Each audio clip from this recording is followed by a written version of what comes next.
Hey guys, tonight we're traveling far beyond the limits of recorded history into a land that was once wilder, darker, and stranger than almost anywhere else on Earth.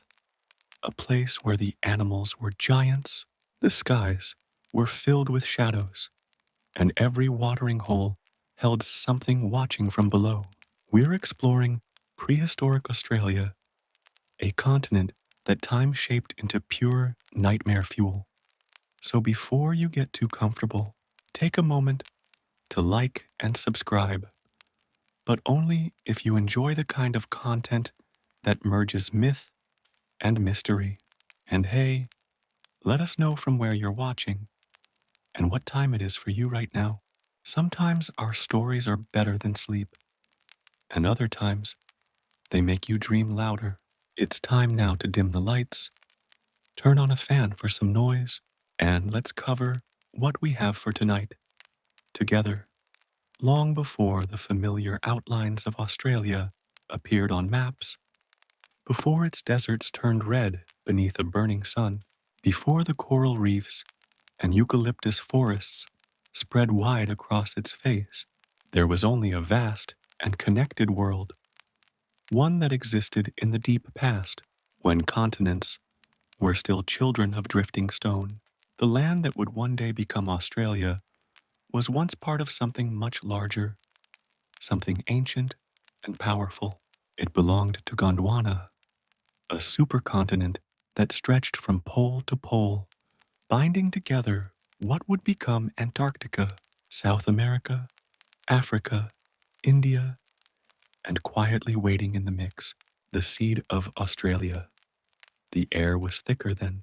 The atmosphere held more moisture, more warmth, more mystery. Dense forests rolled across what we would now call the southern hemisphere, alive with the sighing of wind through leaves the size of sails, and the hum of insects whose shapes would seem alien to us today. There were no humans yet, no firelight, no voices, only the steady pulse of the earth, breathing in green and exhaling mist. Imagine walking through that world, if you could. The ground is soft beneath your feet, blanketed in fallen ferns that glisten under a canopy that never quite lets in the full light of the sun. Towering trees rise above you, their trunks thick as fortress walls, their branches draped in moss. Somewhere nearby, unseen creatures stir, things that crawl, glide, or leap with slow, ancient grace. The air carries the scent of wet soil and sap, of something endlessly growing and decaying all at once. This was Australia before Australia, a lush fragment of a planet still dreaming itself into form. The land was alive with life, but not as we know it. Amphibians crawled from steaming pools. Insects the size of a hand darted between fern fronds, and reptiles with glittering eyes sunned themselves on fallen logs. There were no kangaroos yet, no koalas, no emus. Those would come much, much later. The ancestors of those animals were still taking shape in the grand experiment of evolution. One of many experiments, this isolated land would come to perfect in ways the rest of the world could not imagine.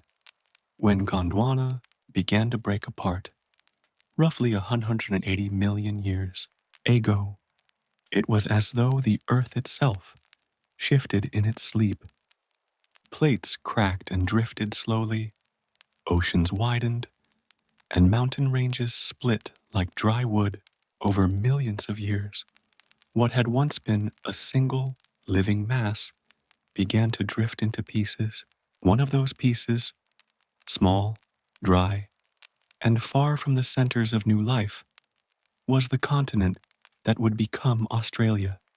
As it drifted northward, the climates around it changed. The air cooled, the rainfall lessened, and the lush tropical forests began to thin. What was once a landscape of endless green started to fade into gold and red. But in the beginning, in those deep epochs of time, the land was still a paradise of ancient forms. In the carbon-rich swamps that covered its edges, plants grew in impossible abundance. Giant club mosses, towering horsetails, and strange, spore-spreading trees that had yet to learn the trick of flowering. Their roots tangled beneath still waters, where early amphibians slid through the mud and fish with lungs gulped at the heavy air. Above them, primitive reptiles watched with slow intelligence, their eyes shining through the mist as they began to conquer the land once and for all. Life in Gondwana didn't simply exist, it thrived in extravagant, almost chaotic diversity. Insects ruled the air, their wings shimmering like glass. Amphibians claimed the marshes.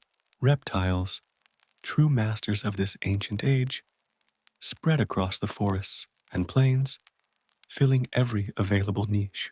There were predators with jaws like traps, herbivores the size of houses, and small, clever scavengers that darted in and out of sight like spirits. Australia, though still joined to the rest of Gondwana, was already becoming unique. Its creatures began to drift toward strangeness, adapting to the rhythms of the land in ways that made them different even before the final separation.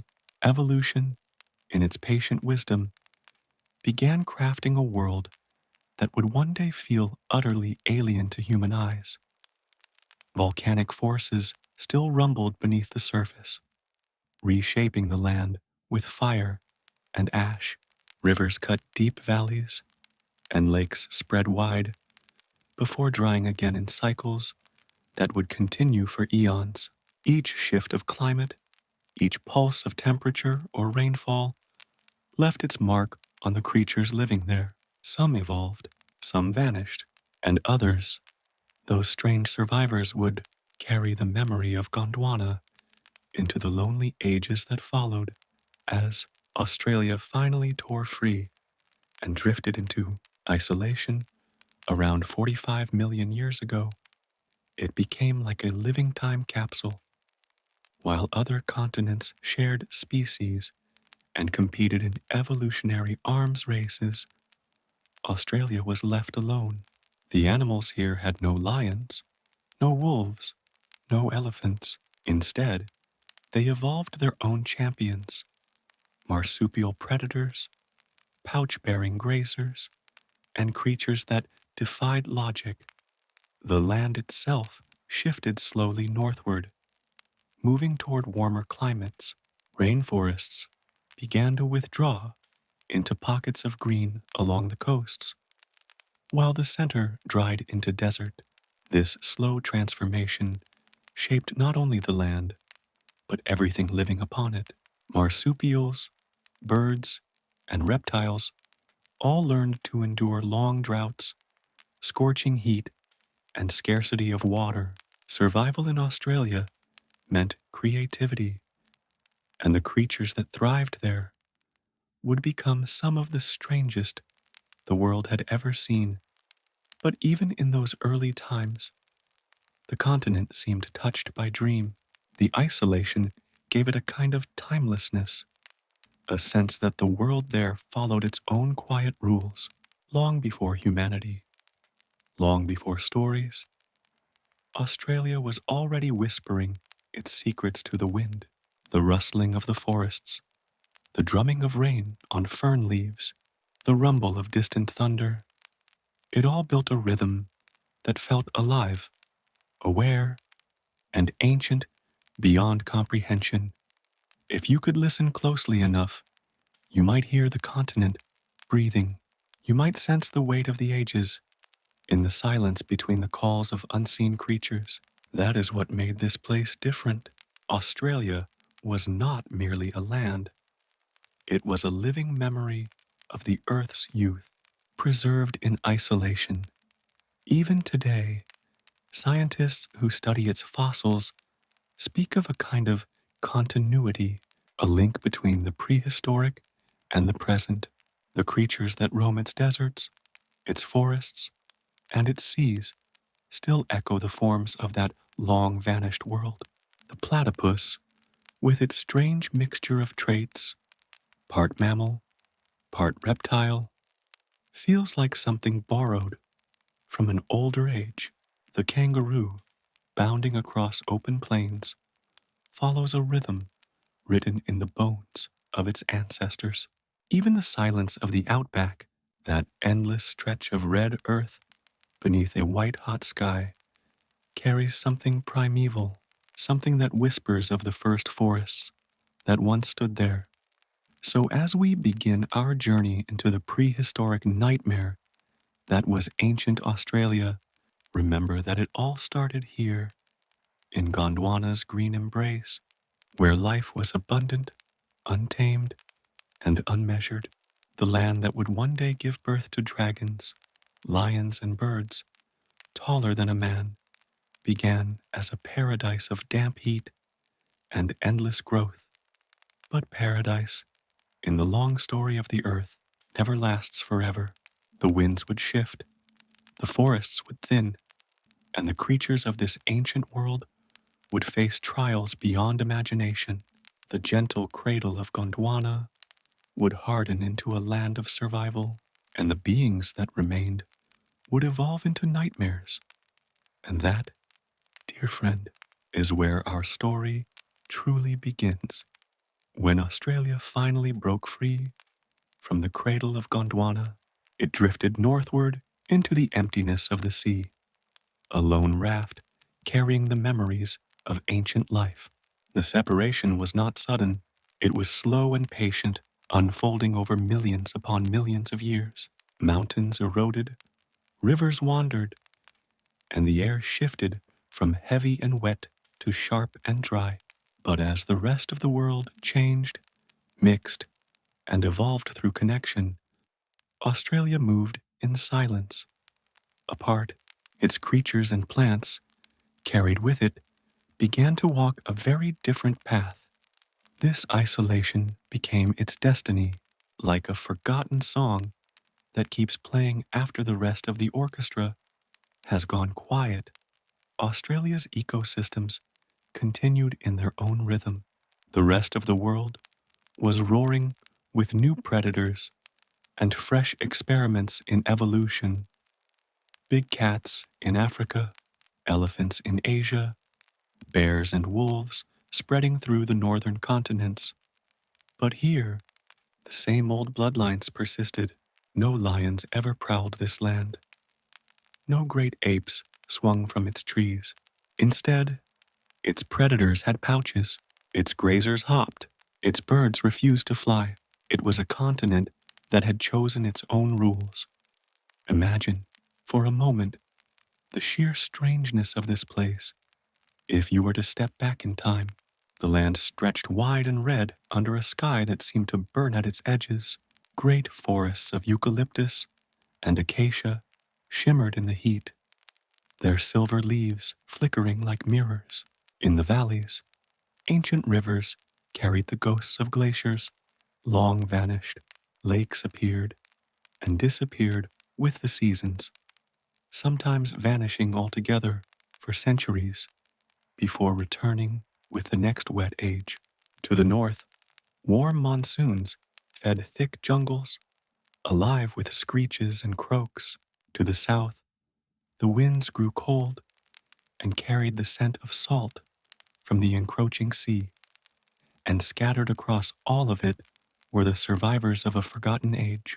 Marsupials, those strange, pouch-bearing creatures that had been little more than curiosities elsewhere, became the rulers of this strange new kingdom. With no competition from placental mammals, they diversified wildly. There were climbing marsupials, burrowing ones, slow leaf eaters, and fast, bounding grazers.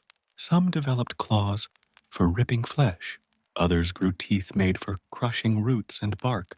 Their shapes and sizes filled every niche the environment offered, from the treetops to the deserts.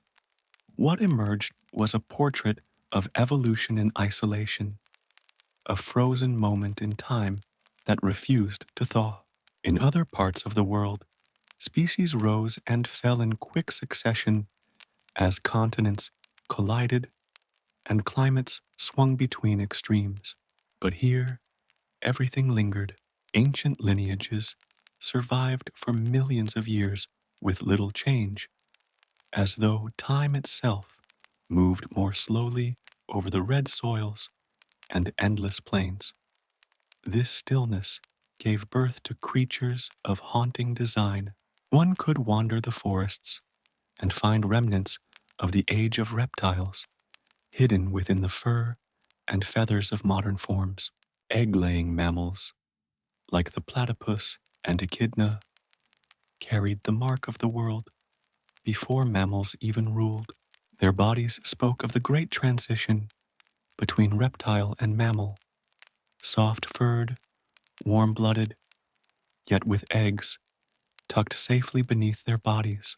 They were living mosaics, proof that evolution does not erase, it remembers.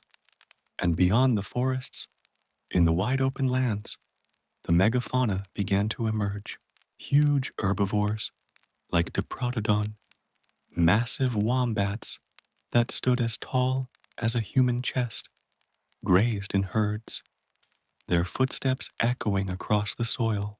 Kangaroos grew taller, heavier, their muscles shaped for survival in a land that alternated between feast and famine.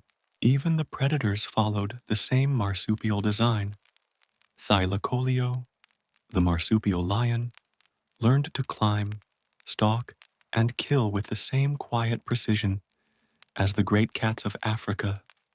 But it was not a cat at all. It was something older, something entirely Australian. The absence of competition gave these creatures freedom to become eccentric. On other continents, when new predators evolved, they quickly replaced the old. Here, the past refused to die. Giant crocodiles, descendants of species that had watched the dinosaurs fall, continued to glide through murky billabongs. Snakes grew thicker, longer, hungrier. The air itself seemed heavy with memory. Every creature, every sound carried the echo of the ancient world that had once been joined to Antarctica and South America. It was as if Australia had been left behind in time. The rest of the world had moved on to a new act in Earth's great play. But this continent remained trapped in the old script. Its forests still hummed with ancient rhythms. Its soil still held the bones of creatures that elsewhere had turned to myth. Even its plants spoke an older language. Many of them evolved to withstand fire, not as an enemy, but as a partner. Flames swept the land often, clearing the old to make room for the new. Eucalyptus trees shed their bark and grew it back, adapted not to avoid fire, but to invite it. In this strange world, destruction was simply another form of renewal. Yet, for all its slowness, Australia was never static. Beneath its still surface, the slow machinery of geology was always at work. As the land drifted closer to the equator, its climate began to dry. Rivers shrank, forests retreated, and deserts began to crawl outward. The lush, tropical heart of the continent withered, leaving behind vast plains of dust and scrub. Those who lived there had to adapt or die. In this crucible of change, evolution sculpted resilience. Marsupials learned to conserve water, to store fat in their tails, to sleep through the worst of the heat. Birds migrated farther, reptiles burrowed deeper, and every living thing learned to wait for rain, for food, for mercy. This rhythm of waiting, of endurance, became the pulse of the continent. It was a rhythm older than memory, and it shaped the character of every creature that survived. Even today, you can feel this age-old patience in Australia's living things. The kangaroo pauses between leaps, muscles coiled in silence. The crocodile waits for hours, motionless, beneath the surface of still water. The gum tree holds its leaves sideways to the sun, drinking light with caution. These are not just behaviors, they are inheritances written into bone and blood during the long isolation when the world forgot this continent existed. For millions of years, this quiet persistence went unchallenged. There were no humans yet, no fires made by hands, no spears thrown through the air. The land belonged entirely to the ancient and the strange. It was a realm of balance and brutality, of droughts that lasted generations and rains that came like resurrection. The creatures that thrived here were not made for comfort, they were made for survival. Australia's long solitude had made it both a refuge and a prison. The lineages that endured became living fossils, reminders of an age that had vanished elsewhere. And because nothing new arrived from the outside world, nothing came to replace them. Evolution here moved like a dream, slow, vivid, and inescapably ancient. If you close your eyes, you can almost see it, the endless red earth stretching toward a shimmering horizon, a single wedge-tailed eagle circling high above. Below, the land is alive, breathing quietly, waiting for the next turn of the age. In that stillness lies the secret of Australia's past. It is a continent that has never truly awakened from the dreams of Gondwana. It remains, even now, a land frozen in time as Australia drifted northward, isolated from the rest of the world. The slow passage of time molded its creatures into forms that would seem almost impossible to anyone accustomed to the modern world. In this land of isolation, giants began to emerge, massive, slow-moving, and utterly unlike anything alive elsewhere. These were not the dinosaurs of distant memory. They were mammals, birds, and reptiles unlike any humans had yet imagined. They were the rulers of a land shaped by fire, drought, and relentless survival, and their awakening would mark the beginning of Australia's prehistoric era as a realm of nightmare and wonder. Picture a vast plain bathed in soft morning light, the soil cracked beneath the warmth of the rising sun. In the distance, a low rumble resonates, not from thunder, but from the footsteps of Diprotodon, the largest marsupial to ever exist. It moves like a gentle colossus, 4 meters tall at the shoulder, weighing as much as a small car, yet with a calm, measured gait that seems almost deliberate. Each step presses into the earth, leaving deep impressions that will last for centuries, footprints that speak of the sheer magnitude of life in a land untouched by humans. Diprotodon is a herbivore, a grazer of shrubs and low trees, yet its very presence inspires awe and caution. Smaller creatures scatter at the hint of its approach, and even the air seems to shift around it, stirred by its bulk.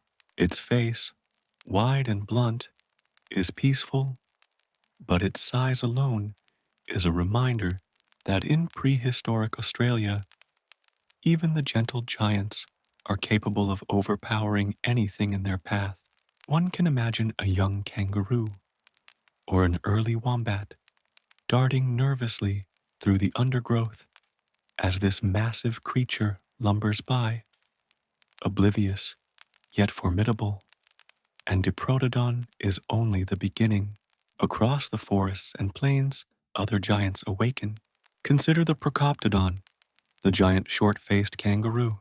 Unlike the kangaroos we know today, it stood nearly 2 meters tall, with long, powerful legs and muscular arms tipped with sharp claws. Its face was flat, almost comical at first glance, yet designed perfectly for survival in a land of sparse vegetation and predators that waited silently in the shadows. While it grazed on leaves and shrubs, it could also defend itself with powerful swipes of its forelimbs, a reminder that even herbivores were sculpted by the harsh rules of survival. The megafauna did not stop with marsupials. Australia's skies and waters teemed with enormous birds and reptiles, each one a testament to evolution's unrestrained imagination. Above the treetops soared giant birds, like genyornis, nearly 2 meters tall, wings adapted for short bursts of flight or gliding. On the ground, these birds' sheer size made them imposing, their beaks capable of crushing nuts or tearing flesh if necessary. And beneath the waters, massive lungfish and turtles drifted lazily, relics of an age when the line between reptile and mammal was blurred, reminding all who saw them that the rules of survival here were ancient and exacting. Perhaps the most striking of all were the reptiles. Megalania, the colossal lizard, stretched over 7 meters, its scales glinting in the sun like armor. Unlike modern lizards, it did not shy away from land. It dominated it. It could strike with venom, ambush with patience, and swallow prey whole. In this world, every shadow might conceal a creature capable of devouring nearly anything unfortunate enough to wander into its path. And it was not alone. Quinkana, the land crocodile, prowled rivers and floodplains, long legs carrying it swiftly across land, its jaws designed to crush bone. The awakening of these giants transformed every riverbank, every forest clearing, into a place of potential danger. But life among the giants was not defined solely by predator and prey. Complex ecosystems thrived in these prehistoric forests and plains. Herds of Diprotodon moved through scrub and woodland, shaping the land as they fed, trampling plants, scattering seeds, and creating paths that smaller creatures used for survival. Predators like thylacoleo, the marsupial lion, adapted strategies of stealth and cunning, climbing trees and ambushing unsuspecting prey. The air rang with the calls of enormous birds, the rustle of reptiles, and the subtle whispers of wind across ancient landscapes. Every moment in this world was alive, weighted with tension, possibility, and a strange, primeval beauty. Time in this era seemed to stretch and bend. Seasons passed slowly, droughts could last for years, and the giants adapted to a rhythm that required patience and endurance. Waterholes became centers of life and death, where creatures both large and small gathered to drink, their presence drawing predators as surely as light draws moths. In these moments, one could imagine the tension in the air, the silent calculations of creatures measuring each movement, each opportunity. Survival demanded both strength and cunning, and the giants, in all their forms, were experts in the art of endurance. Isolation shaped more than just their size. Many of these creatures developed peculiar features, ones that would seem alien or even monstrous to a human observer. The marsupial lion evolved retractable claws and a bite capable of crushing bones with astonishing force. Diprotodon developed limbs suited for slow, ponderous movement, yet with surprising dexterity. Birds like genyornis developed legs capable of delivering blows strong enough to dissuade most predators. Even the insects and small mammals of the era adapted remarkable strategies for survival, hiding in plain sight or moving with speed and silence. And yet, for all their size and power, the giants were not invincible. Australia's climate was changing even as these creatures roamed. Rainfall fluctuated, forests retreated, and fires swept across the land with increasing frequency. Those giants who could adapt survived. Those who could not disappeared into memory. Evolution was a patient sculptor, and it shaped every tooth, claw, and sinew with precision. Walking among these giants, one would feel both awe and a subtle fear, a sense that the land itself was alive with forces beyond human understanding. Every step on the soft soil, every rustle in the undergrowth might signal the presence of something enormous and intelligent, something both beautiful and terrifying. This was a land where the ordinary became extraordinary, where size and survival created creatures that seemed lifted from dreams, or perhaps nightmares. Australia's first giants, then, were more than animals. They were living monuments to the power of isolation, to the patience of evolution, and to the strange possibilities that occur when a world is left to itself for millions of years. They shaped the land, defined the rhythms of life, and set the stage for the creatures that would follow. Their presence was a warning and a wonder, a signal that in Australia the rules of life were not quite the same as anywhere else on Earth. As the sun sank behind distant mountains, casting long shadows over the plains, the giants settled into the twilight. Diprotodon herds grazed quietly. Megalania slid into the underbrush, and genyornis settled in the trees, their calls echoing faintly as night approached. The world seemed calm, almost serene, yet beneath the quiet, the pulse of survival never stopped.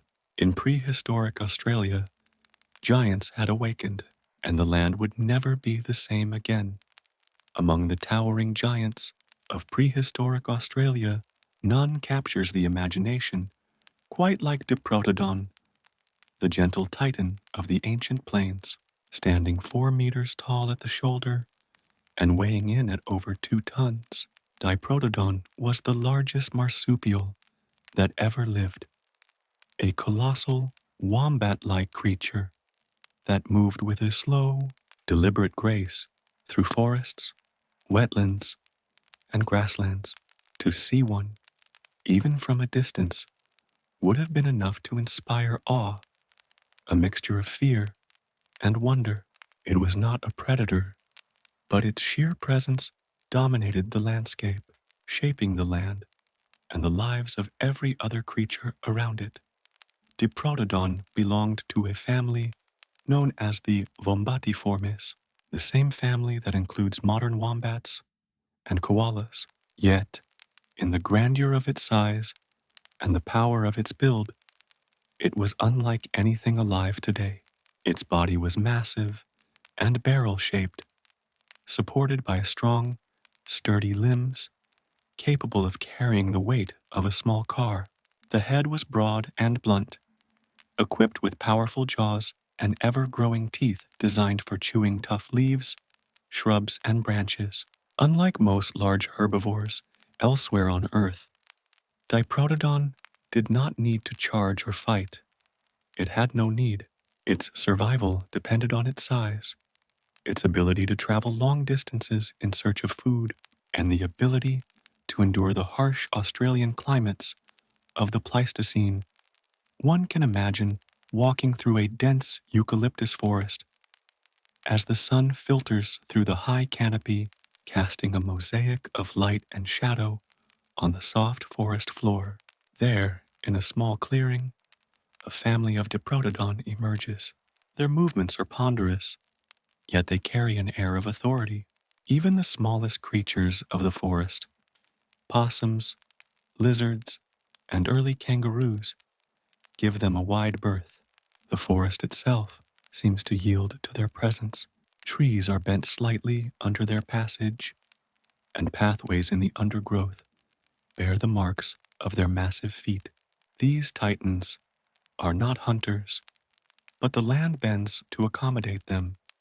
Diprotodon's behavior was likely as gentle as its name suggests. Fossil evidence and studies of its anatomy indicate that these giants were social creatures, moving in herds for protection and companionship. Herds may have included dozens of individuals, from massive adult males to mothers carrying young in pouches, similar to modern marsupials. These herds would have shaped the environment, grazing on shrubs and small trees, trampling undergrowth, and spreading seeds across vast distances. In a way, Diprotodon acted as an ecological engineer, reshaping the land simply by being present. Despite its calm demeanor, life for Diprotodon was not without peril. The Pleistocene was a world of extremes. Fires, droughts, and occasional floods tested even the mightiest creatures. Predators like thylacoleo, the marsupial lion, may have attempted attacks on young or weakened individuals, and humans, when they eventually arrived, would also hunt them. Yet for millions of years, Diprotodon thrived, a testament to its adaptability, size, and the isolation of the continent. Consider the world through the eyes of a Diprotodon. The plains stretch endlessly, interrupted by sparse clumps of trees. The air is heavy with the scent of eucalyptus, and every now and then a distant call of a giant bird echoes across the horizon. The herd moves slowly, pausing to graze and drink from watering holes. Water is precious, and Diprotodon knows where to find it. Shallow lakes, small streams, or hidden billabongs that survive even during the dry season. Its large body allows it to store fat and water, enduring periods of scarcity better than smaller animals. Diprotodon's teeth are specialized for the diet it maintains. Its front incisors are broad and sharp, ideal for clipping tough plant material, while its back molars grind leaves and bark into digestible pulp. Scientists believe that its digestive system allowed it to extract nutrients from some of the toughest foliage available, making it a master of survival in a continent where food could sometimes be scarce for months at a time. Its size, combined with this efficiency, made it nearly invulnerable to most natural threats. The social life of Diprotodon would have been quiet yet complex. Herds likely communicated with soft grunts, low-frequency rumbles, and the subtle movements of their bodies. A mother would carry her young in a pouch, protecting them until they were strong enough to keep up with the adults. The herd moved as one, an orchestra of immense creatures, each step coordinated in ways that minimized conflict and maximized survival. For smaller species, a herd of Diprotodon was a moving sanctuary.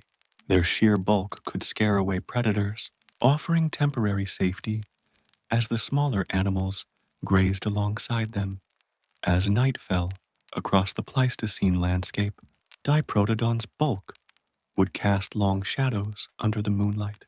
The air cooled, and a gentle wind rustled the leaves. The herd settled near water, grazing quietly, their movements slow and deliberate. Above them, giant birds might glide silently, while smaller marsupials scuttled through the underbrush. Fires may have burned in distant forests, casting a warm glow across the plains. But Diprotodon continued its calm, steady march through the rhythms of survival. Quinkana's anatomy was terrifyingly effective. Its skull was long and narrow, designed for slicing through flesh and gripping struggling prey. Its teeth were sharp, curved, and interlocked perfectly to prevent escape once a bite was made. Its tail, muscular and whip-like, was used for balance while running on land and could also deliver powerful blows in combat.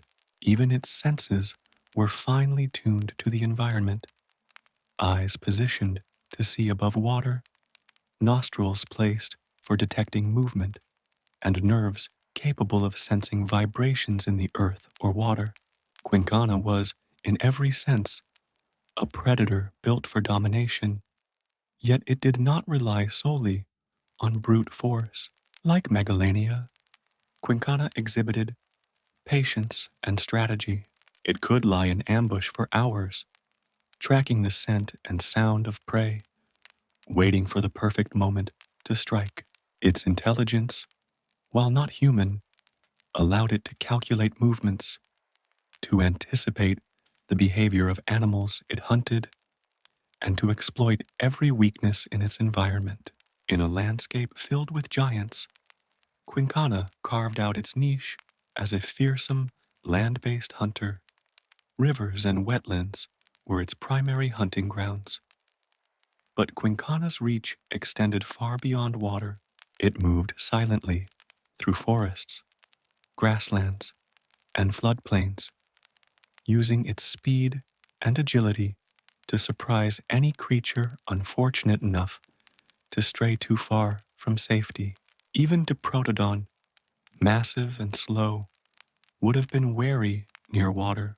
Quinkana could leap or lunge with astonishing force, striking quickly before retreating into concealment. Its existence made every walk to a river, every pause to drink, a calculated risk for the creatures of the Pleistocene.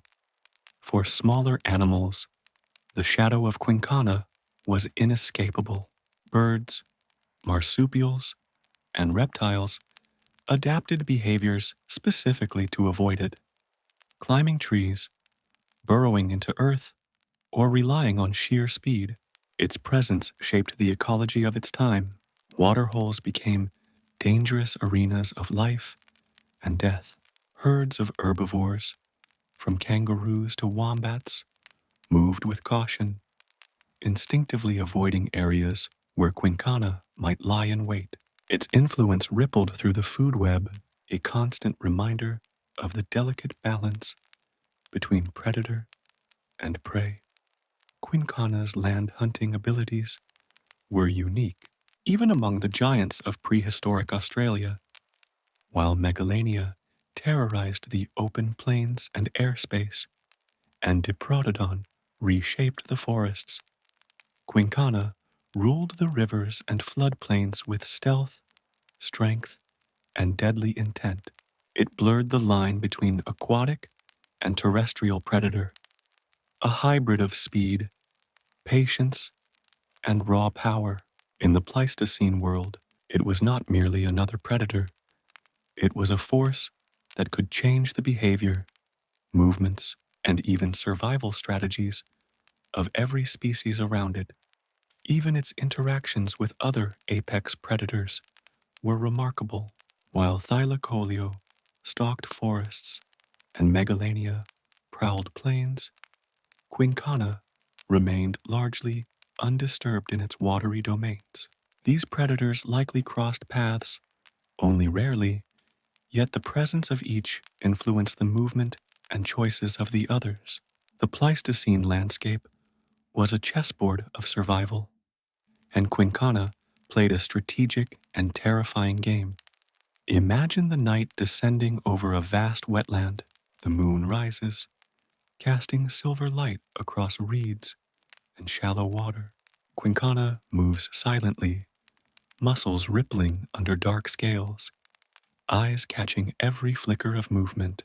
A small marsupial ventures too close to the water's edge, unaware of the danger lurking. In a flash, The land crocodile strikes, jaws closing with precision and force, dragging its prey into the reeds. In this world, silence and shadow are as lethal as speed and strength. Even humans, when they finally arrived in Australia, tens of thousands of years later, would have faced quinkana as a terrifying and very real threat. Aboriginal oral traditions speak of enormous water and land creatures, legends that may echo the memory of this remarkable predator. The thought of a creature capable of hunting both on land and in water, silently and with deadly efficiency, adds a layer of primal tension to the imagination. It is a predator that exemplifies the unpredictability and danger of prehistoric Australia, where survival required vigilance, intelligence, and respect for the giants of the land. Quinkana's story is one of adaptation and specialization.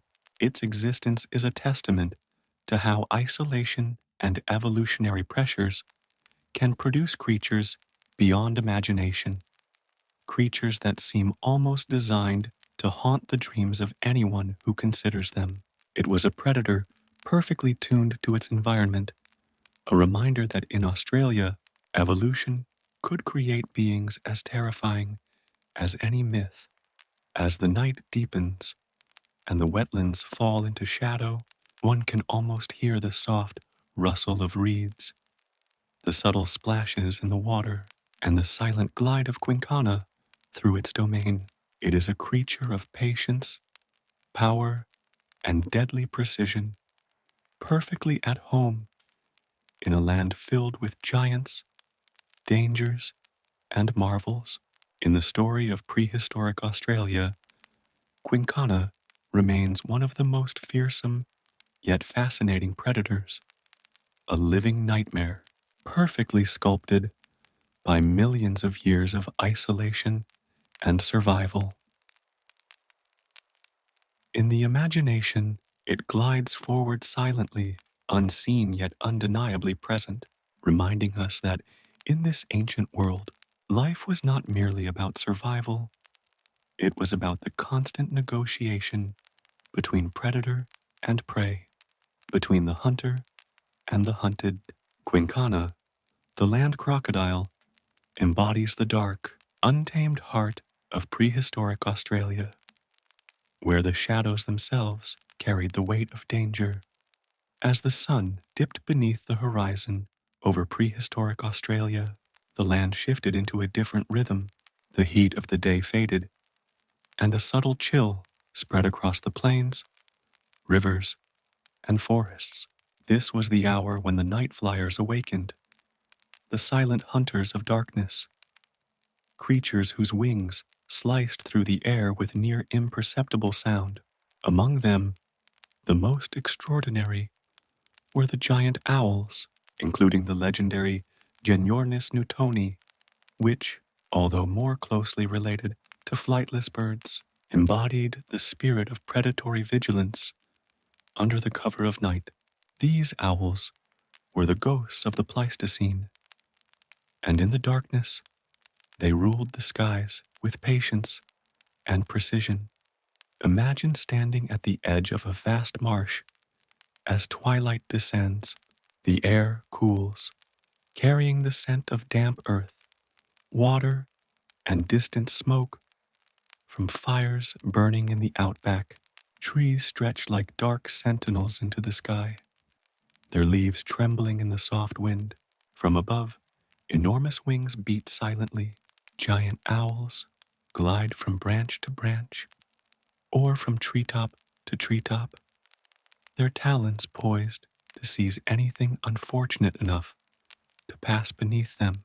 They are predators, perfected for the night, their eyes vast, round, and luminous, reflecting faint light in the darkness, seeing with a clarity that humans cannot imagine. Giant owls in prehistoric Australia were unlike any birds alive today. Some, like Tyto species of massive proportions, had wingspans that rivaled small airplanes, capable of carrying them swiftly and silently across hundreds of meters. Their talons were long and curved, capable of gripping even large prey, while their beaks could tear flesh with terrifying efficiency. These birds did not merely hunt rodents or small marsupials. They could attack juvenile Diprotodon, small kangaroos, or any creature slow or unaware enough to fall within their grasp. To the creatures of the forest and plains, these owls were invisible shadows until it was too late. The nocturnal world they inhabited was a realm of patience. Giant owls relied on stealth, scanning the ground with acute vision and listening for the slightest rustle of movement. Their facial discs, the feathers arranged in perfect circles around their eyes, amplified sound, allowing them to detect a heartbeat or the faint scrape of claws in the undergrowth. Imagine a quiet clearing. A young kangaroo pauses to nibble on grass, unaware that above it, a silent winged shadow is tracking every movement. With one precise swoop, the owl strikes, talons sinking deep, lifting prey into the darkness where escape is impossible. Yet these owls were not merely hunters, they were architects of fear. Their presence shaped the behaviors of entire ecosystems. Small mammals became strictly nocturnal, altering their routines to avoid predation.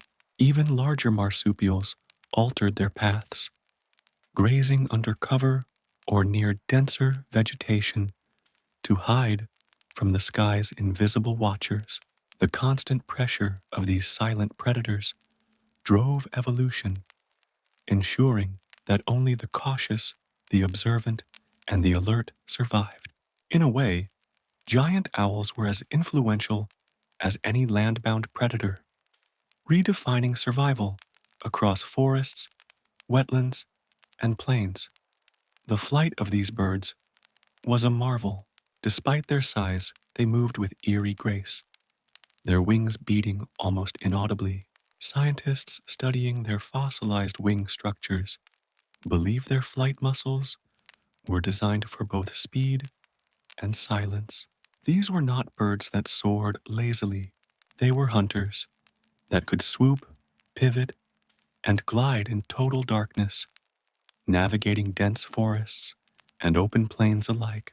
Even when perched silently on a branch, their bodies exuded a quiet menace, a sense that every creature beneath them was under constant surveillance. And then there was their call. Though much of their hunting relied on silence, giant owls were not mute. Occasionally, a low, haunting hoot would echo across the night, a sound that carried both authority and warning. These calls may have served as communication between mates or as territorial signals, marking the bounds of hunting grounds. To the creatures on the ground, these echoes were more than sounds. They were a reminder that the night belonged to these flying predators, and that movement could mean death. Some species of giant owls in Australia were also flightless, their size so enormous that they relied on powerful legs rather than wings. Genyornis, for example, stood over 2 meters tall, its beak suited for tearing plants and small animals alike. Though it could not soar like its smaller relatives, it dominated the ground with the same lethal efficiency.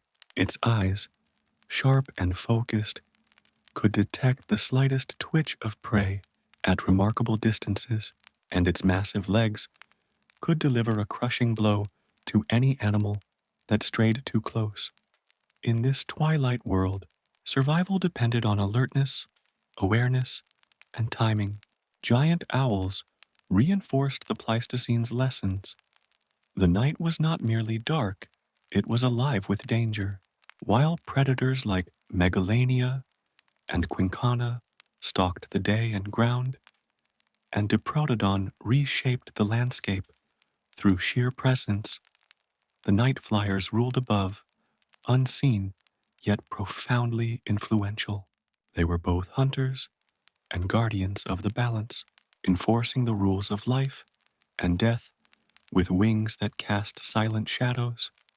The arrival of humans, tens of thousands of years later, would alter this balance. But for millions of years, giant owls held sway. They were creatures of awe and terror, capable of inspiring legends, even in the absence of human witnesses. The whispers of their presence remain embedded in the fossil record, in the bones of their prey, and in the imagination of anyone who considers the immense and often frightening world that existed long before us. As darkness deepened over prehistoric Australia, the night flyers took to the skies, their wings stretched wide, slicing through moonlit air. The forests, marshes, and plains became their hunting grounds, every movement deliberate, every sound calculated. They were predators, without equal in the night, enforcing a silent reign that shaped life itself. In a world filled with giants and monsters, they reminded all creatures that survival was never certain, and that sometimes the most fearsome hunters are those that move unseen, carried by wings that make no sound. In the imagination, they glide across starlit skies, eyes glowing faintly, talons poised, and bodies silent as shadows. The night belongs to them, as it once did in the prehistoric world. And in this eerie, yet strangely peaceful vision, we begin to understand the rhythm of life in Australia's past, a rhythm ruled not only by the massive and the terrifying, but also by the silent, the patient, and the unseen hunters of the night. In the shadowy forests and open plains of prehistoric Australia, one predator ruled with a terrifying combination of strength, precision, and cunning. This was Thylacoleo carnifex, the marsupial lion, a creature unlike any feline or carnivore alive today. Despite its name, it was not a true lion. Instead, it was a marsupial predator, evolved in isolation to become one of the deadliest hunters in Australia's Pleistocene world. Its body was a blend of power and specialization, designed to dominate prey far larger than itself, yet capable of stalking quietly and striking with a lethal efficiency. Imagine a dense eucalyptus forest at twilight. The air is thick with the scent of damp earth and leaves, and shadows stretch long and uncertain across the undergrowth. From behind a fallen log, Thylacoleo watches, muscles coiled beneath its furred frame, eyes sharp and unblinking. Its claws, retractable like those of a cat, glint faintly in the fading light. The forest holds its breath as the marsupial lion prepares to strike, a predator shaped perfectly for a world where stealth and power determined survival. Thylacoleo's anatomy was extraordinary. Its forelimbs were massively muscular, tipped with retractable claws capable of piercing and holding prey. Its jaws, though short, were equipped with enormous slicing teeth designed to shear through flesh and crush bone. Unlike placental predators elsewhere in the world, it relied on these adaptations rather than brute size alone. A single bite could incapacitate prey far larger than itself, and its climbing abilities allowed it to hunt from trees or ambush unsuspecting animals on the ground. The marsupial lion's hunting strategy was a combination of patience, strength, and intelligence. Fossil evidence suggests it may have used stalking techniques similar to modern big cats, approaching quietly and striking with precision.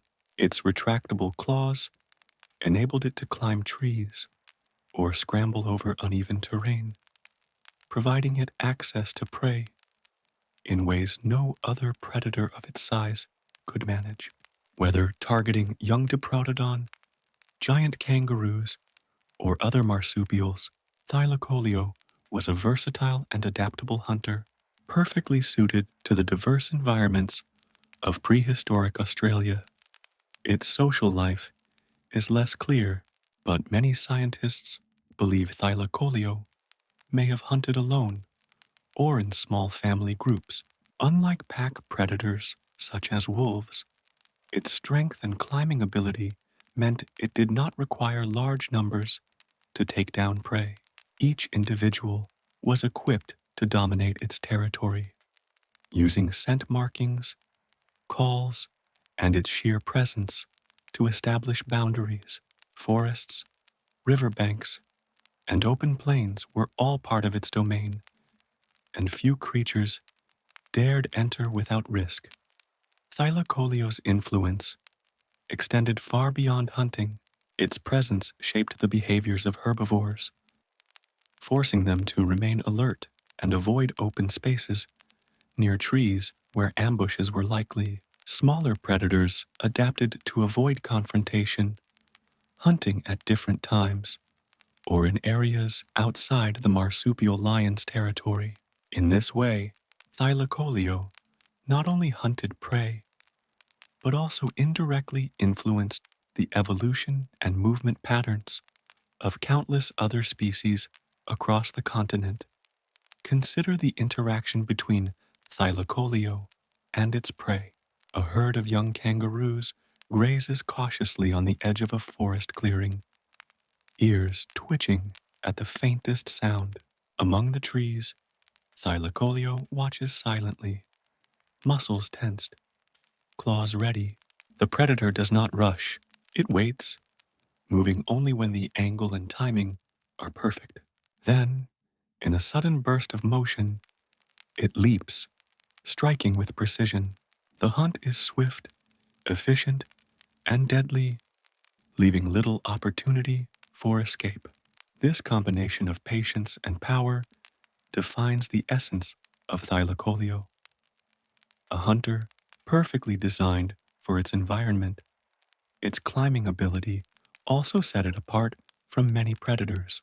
Thylacoleo could ascend trees to reach prey or evade larger rivals, using retractable claws to grip bark with ease. This arboreal skill allowed it to stalk from above, drop silently onto prey, or navigate the uneven terrain of prehistoric forests. In an ecosystem filled with enormous herbivores, this versatility was essential. While Diprotodon grazed in open plains and Megalania hunted in dense scrub, thylacoleo carved out its own niche, blending the stealth of a feline with the power of a bear and the adaptability of a marsupial. The night was particularly favorable for this predator. As darkness descended, forests became quiet, and the sounds of smaller creatures grew louder. Thylacoleo moved with almost supernatural silence, stalking through shadows and debris with the patience of a master. Prey could be seconds away, yet remain oblivious until it was too late. In a land where survival depended on vigilance and timing, the marsupial lion exemplified perfection, a predator that combined intelligence, strength, and instinct into a seamless whole. Even today, the imagination is captivated by thylacoleo. Fossils tell the story of immense power, specialized adaptation, and evolutionary ingenuity. Its combination of retractable claws, bone-crushing jaws, and arboreal skill makes it unlike any predator alive now. In a way, it embodies the spirit of prehistoric Australia itself, a land where isolation, challenge, and evolutionary creativity produce creatures that seem almost dreamlike, yet were terrifyingly real. As night falls across the Pleistocene landscape, one can almost see thylacoleo gliding silently through the forest. Its eyes catch every glimmer of movement. Its muscles ripple beneath the fur, and its claws and jaws remain ready. The air is thick with anticipation. The forest waits, a soft rustle of leaves, the flick of a tail, and the hunt begins. For the creatures of the forest, every shadow, every sound, every movement carries the memory of the marsupial lion. Thylacoleo reminds us that in prehistoric Australia, predators were not just hunters, they were shapers of life, architects of survival, and masters of a land filled with giants, dragons, and night flyers. Its existence challenges our understanding of evolution, adaptation, and the raw power of isolation. In the quiet imagination of a bedtime story, it embodies both awe and fear, a creature that commands respect simply by being. As the forest settles into night and the calls of other nocturnal creatures echo softly through the trees, Thylacoleo moves with quiet purpose. It is a predator of both strength and intellect, a hunter unmatched in its time. And as sleep begins to draw the listener deeper into the world of prehistoric Australia, the marsupial lion stands as a symbol of the extraordinary, the terrifying, and the unforgettable, the gentle nightmare of a land that time nearly forgot. While Thylacoleo stalked the forests and giant owls ruled the night skies, the open plains and riverbanks of prehistoric Australia were dominated by another marvel, the Dromornithidae, a family of giant flightless birds, often called mihirungs or demon ducks. These birds were among the most bizarre and imposing creatures of the Pleistocene. They stood over 3 meters tall, their powerful legs carrying them across plains and wetlands with surprising speed, and their massive beaks and skulls suggested both strength and adaptability. In a land of giants, these birds were living monuments to the strange and unforgiving rules of evolution. Imagine a wide, sun-baked plain stretching to the horizon, grasses rippling in the breeze. Amidst the waving stems, enormous birds move in slow, purposeful strides. Their bodies are massive, yet perfectly balanced for life on the ground. The largest species, Dromornis stertoni, weighed close to half a ton, yet it moved with surprising grace. Unlike modern birds, its wings were tiny, useless for flight, and its neck and head were muscular, adapted to grazing or foraging in ways we can only imagine. The sheer scale of these creatures would have dwarfed any human observer, making the plains seem alive with the slow, deliberate march of living titans. Despite their size, the giant flightless birds were not mindless giants. Their beaks were shaped for precision, suggesting they could crush seeds, tear plants, or even manipulate small animals. Fossilized skulls reveal enormous jaw muscles, hinting at a diet that required considerable strength to process.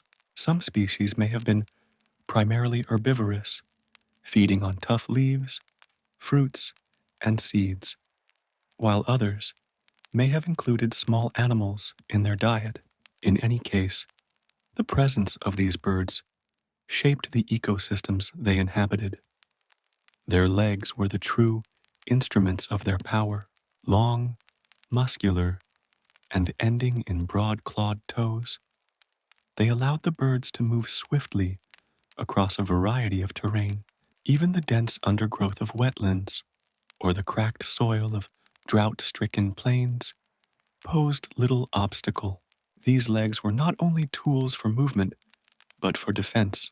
A single kick from a dromornithid could potentially incapacitate predators, including the young of other giant species. Their height and bulk provided both an advantage in spotting danger and a formidable physical barrier against attack. Giant flightless birds also exhibited social behaviors. Some evidence suggests they may have traveled in small groups, perhaps for protection or cooperative foraging.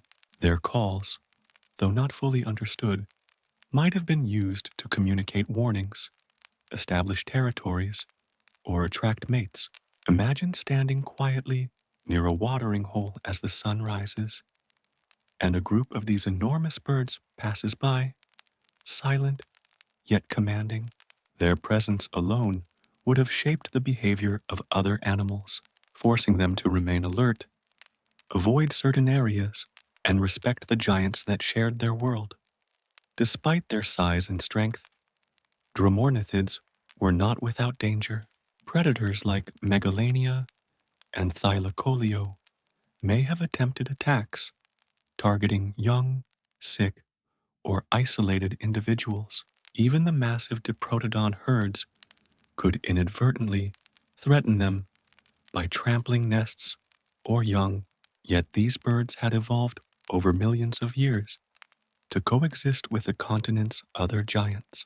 Their enormous size, combined with speed and defensive adaptations, allowed them to survive in a landscape of constant threats, making them both resilient and remarkable examples of evolutionary creativity. The appearance of these birds would have been unforgettable. Imagine a towering head rising above the grass, beak massive and curved, eyes keenly observant of every movement, muscles ripple under the skin, carrying a body balanced and designed for life entirely on the ground. Their sheer bulk and height would have made them nearly impossible to ignore, and their movements, deliberate yet surprisingly agile, would leave an observer in awe. Fossils tell us about the structure, but imagining them alive brings the Pleistocene plains to life in ways nothing else can. The behavior of dromornithids also contributed to shaping vegetation and soil. As they foraged, their immense size allowed them to flatten grasses, trample shrubs, and scatter seeds across vast areas. In this way, they acted as ecosystem engineers, influencing the distribution of plants, creating pathways for smaller creatures, and indirectly affecting the survival strategies of both herbivores and predators.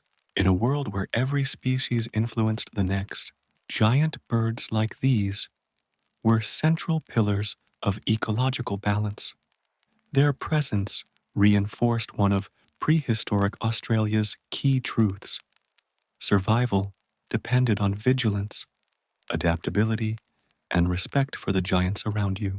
Every step across the plains carried risk, not only from predators lurking in shadows, but from creatures so enormous they could accidentally crush smaller animals.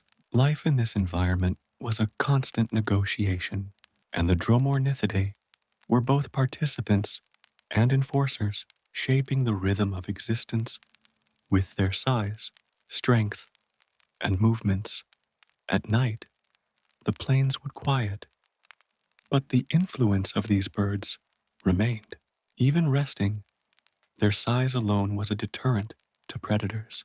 Groups likely slept in areas that provided cover while allowing visibility, balancing the need for safety with the ability to detect threats. During the Pleistocene, their existence was an essential thread in the intricate web of life, one that connected herbivores, predators, and the land itself in a dynamic dance of survival. In a bedtime imagination, the Dromornithidae are slow-moving, silent titans of the night, ghosts of the plains. Their enormous presence evokes both wonder and caution, reminding us that prehistoric Australia was a land where isolation climate, and evolution combined to create creatures beyond ordinary comprehension. They are neither monsters nor harmless giants. They are living, breathing examples of adaptation at its most extreme, a reminder that in a world untouched by humans, life can achieve astonishing scale, complexity, and mystery. As the moon casts silver light across the plains and shadows stretch across the wetlands, one can almost see these towering birds moving with quiet authority. Every step, every glance, every subtle motion shapes the rhythm of life around them. They are part of a world where giants rule, predators hunt with precision, and survival is a dance of awareness, strength, and patience. The Dromornithidae stand as one of prehistoric Australia's most remarkable marvels, a living testament to the imagination of evolution and the haunting beauty of a world long vanished. As the sun rises over the rugged mountains and vast plains of prehistoric Australia, the sky comes alive with one of the continent's most majestic and commanding predators, the wedge-tailed eagle, or Aquila audax, albeit in its prehistoric form, far larger and more formidable than the eagles we know today. This was a bird built for dominance, a silent master of the air whose presence cast shadows over everything below. While the ground was ruled by Diprotodon, thylacoleo, and Dromornithidae, the skies belonged to this magnificent raptor, a predator that reminded all creatures of the breadth of life in the ancient world. Imagine standing on a rocky ridge overlooking a vast valley, the early morning mist curling around the bases of trees and rocky outcrops. Above, the sun glints off enormous wings, spanning perhaps 4 meters tip to tip, gliding effortlessly on thermals rising from the warming earth. Every feather is a tool of power and precision designed to provide lift, agility, and silent flight. From this vantage point, the wedge-tailed eagle can survey an enormous area, spotting prey from distances that would seem impossible to a human observer. The wedge-tailed eagle is a predator perfected for the skies. Its talons are massive, capable of gripping and piercing the flesh of prey far larger than itself. Its beak, hooked and powerful, tears with efficiency, designed for killing and consuming with minimal effort. Unlike Megalania, which relies on ambush from the ground, or quinkana, which stalks rivers and floodplains, the wedge-tailed eagle strikes from above with lethal precision, a force of nature that descends silently like a shadow in the early morning light. Its diet was diverse: smaller marsupials, juvenile megafauna, and even birds could become prey, though scavenging may also have been a part of its strategy. Fossil evidence suggests that these eagles could lift prey several kilograms in weight, carrying it to a perch or nest. Imagine a young kangaroo, unaware of the predator, soaring high above, suddenly swept up by a shadow that moves faster than sight and strikes with deadly accuracy. In the ancient ecosystem, no creature was entirely safe from the eyes of the sky. The eagle's flight is a marvel of evolution. Broad wings allow for gliding over vast distances with minimal energy, while tail feathers act as rudders, providing extraordinary control during dives or sudden turns.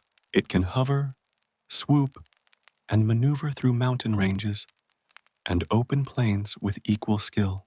Its eyesight, adapted to detect the faintest movements, ensures that even the slightest rustle in the grass can signal opportunity or danger. For smaller creatures on the ground, the mere silhouette of a soaring eagle can trigger instinctive fear, a warning that life above is as dangerous as life on the ground. Prehistoric wedge-tailed eagles may have also competed with other large predators, such as giant owls and Dromornithidae, not for direct conflict, but for ecological dominance, scavenging carcasses left by larger predators like thylacoleo or Megalania could provide meals, while hunting smaller animals allowed them to supplement their diet. The eagle's versatility, intelligence, and sheer physical prowess made it a top-tier predator, shaping both prey behavior and ecosystem dynamics in the skies and on the ground below. Imagine the eagle during a hunt. A herd of smaller marsupials grazes near the edge of a forest. The eagle circles silently above, eyes locked on its target. With a sudden adjustment of wings, it dives in an almost invisible arc, talons extended, reaching incredible speed. The prey may barely sense the approach before it is lifted into the air or struck down. The precision of the hunt is remarkable, a combination of instinct, strength, and evolution perfected over millions of years. Even when not hunting, the wedge-tailed eagle's presence influences the environment. Birds, marsupials, and small reptiles adjust their movements to avoid areas where the eagle is seen or heard. Open plains, water holes, and forest edges become zones of risk, where vigilance is necessary at all times.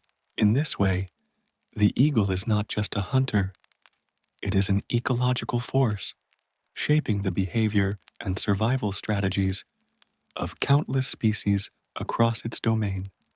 Beyond its hunting prowess, the wedge-tailed eagle is a creature of grace and majesty. Its wings catch the light in shimmering patterns as it glides, its eyes scanning the landscape with unwavering focus. In flight, it seems almost untouchable, a solitary monarch of the sky. Its presence adds balance to the Pleistocene world, complementing the terrestrial giants and nocturnal hunters with a perspective only achievable from the air. Even today, the wedge-tailed eagle captures our imagination. Fossils and evolutionary evidence suggest that these ancient raptors were larger and stronger than the modern species, hinting at an apex predator capable of extraordinary feats. Their story serves as a reminder that prehistoric Australia's ecosystem was complex and interconnected, where survival depended on awareness of predators, both seen and unseen, above and below. At dusk, as the sky deepens to rich shades of orange and violet, imagine these massive eagles settling into high perches, scanning the fading light for opportunity, their keen eyes reflecting the last rays of the sun. The air grows quiet, the plains settle, and yet the presence of the sky's hunters remains, a silent reminder that in Australia, every layer of life, from earth to air, was shaped by giants. In a bedtime imagination, the wedge-tailed eagle glides across the moonlit skies, wings outstretched, talons at the ready, and eyes that see all beneath it. It is a predator of elegance, precision, and undeniable power. Its reign in the skies complements the giants on land and the hunters of the night, reminding us that in the prehistoric world, danger and wonder coexist at every level of life. The mighty wedge-tailed eagle, silent, observant, and unstoppable, is a creature that embodies the grandeur of prehistoric Australia. It is a reminder that the world long before humans was filled with predators of unimaginable skill and majesty. where survival depended on awareness, agility, and respect for the forces of nature, both above and below. And as the sun finally sets, it drifts into twilight, a silent sentinel of the skies, watching over a land of giants, dragons, and shadows. In the heart of prehistoric Australia, the landscape was a place of both beauty and danger, a realm shaped by fire, water, and the slow, relentless movements of giants. Among the forests, plains, and wetlands, fire played a vital role, creating openings in dense eucalyptus groves, cycling nutrients through the soil, and shaping the behavior of every creature that lived there. Yet fire was also a source of fear, a sudden and unpredictable force capable of consuming life in minutes. Within this landscape of flame and shadow, the giants, Diprotodon, Dromornithidae, and countless other megafauna moved like living monuments, their existence intertwined with the rhythms of fire and survival. Imagine a cool morning in a dense eucalyptus forest. Smoke curls lazily above the treetops from a fire that began the previous night, leaving behind charred earth and fallen trees. The air smells of ash, damp leaves, and the lingering scent of vegetation. Within this forest, a herd of Diprotodon cautiously navigates through the undergrowth, their massive feet leaving deep impressions in the softened soil. The giants are both cautious and majestic, aware of the ever-present possibility that fire could flare again without warning, altering the landscape in an instant. Fire was more than a threat. It was a sculptor of ecosystems. Many plants in Australia had evolved to survive and even thrive after bushfires, regenerating quickly and providing fresh shoots for herbivores. The aftermath of a blaze created opportunities for giants like Diprotodon to feed on newly sprouted vegetation, while smaller animals took advantage of open spaces to forage safely. For predators like thylacoleo or quinkana, fire could flush out prey or create strategic advantages, turning the unpredictable element into a tool of survival. Life and death, destruction and renewal danced together in the forest of fire and giants. The giants themselves influenced the spread and impact of fire. Diprotodon herds, moving through grasslands, could knock down small trees, trampling dry vegetation and unintentionally altering fuel patterns. The enormous birds of the Dromornithidae family could disturb shrubs and smaller plants as they foraged, changing how fire would travel across the landscape. In this sense, the giants were not only inhabitants of the land, they were co-creators of the ecological rhythms, shaping the way fire moved, which in turn influenced plant growth, predator success, and prey behavior. Nightfall brought a different kind of tension to the forest. Shadows lengthened, smoke clung to low branches, and the eerie calls of nocturnal predators filled the air. Giant owls glided silently above, while thylacoleo moved with deliberate stealth through the undergrowth. The orange glow of distant fires illuminated parts of the forest, casting long, flickering shadows over the giants grazing below. Every movement became more pronounced, every sound potentially signaling danger or opportunity.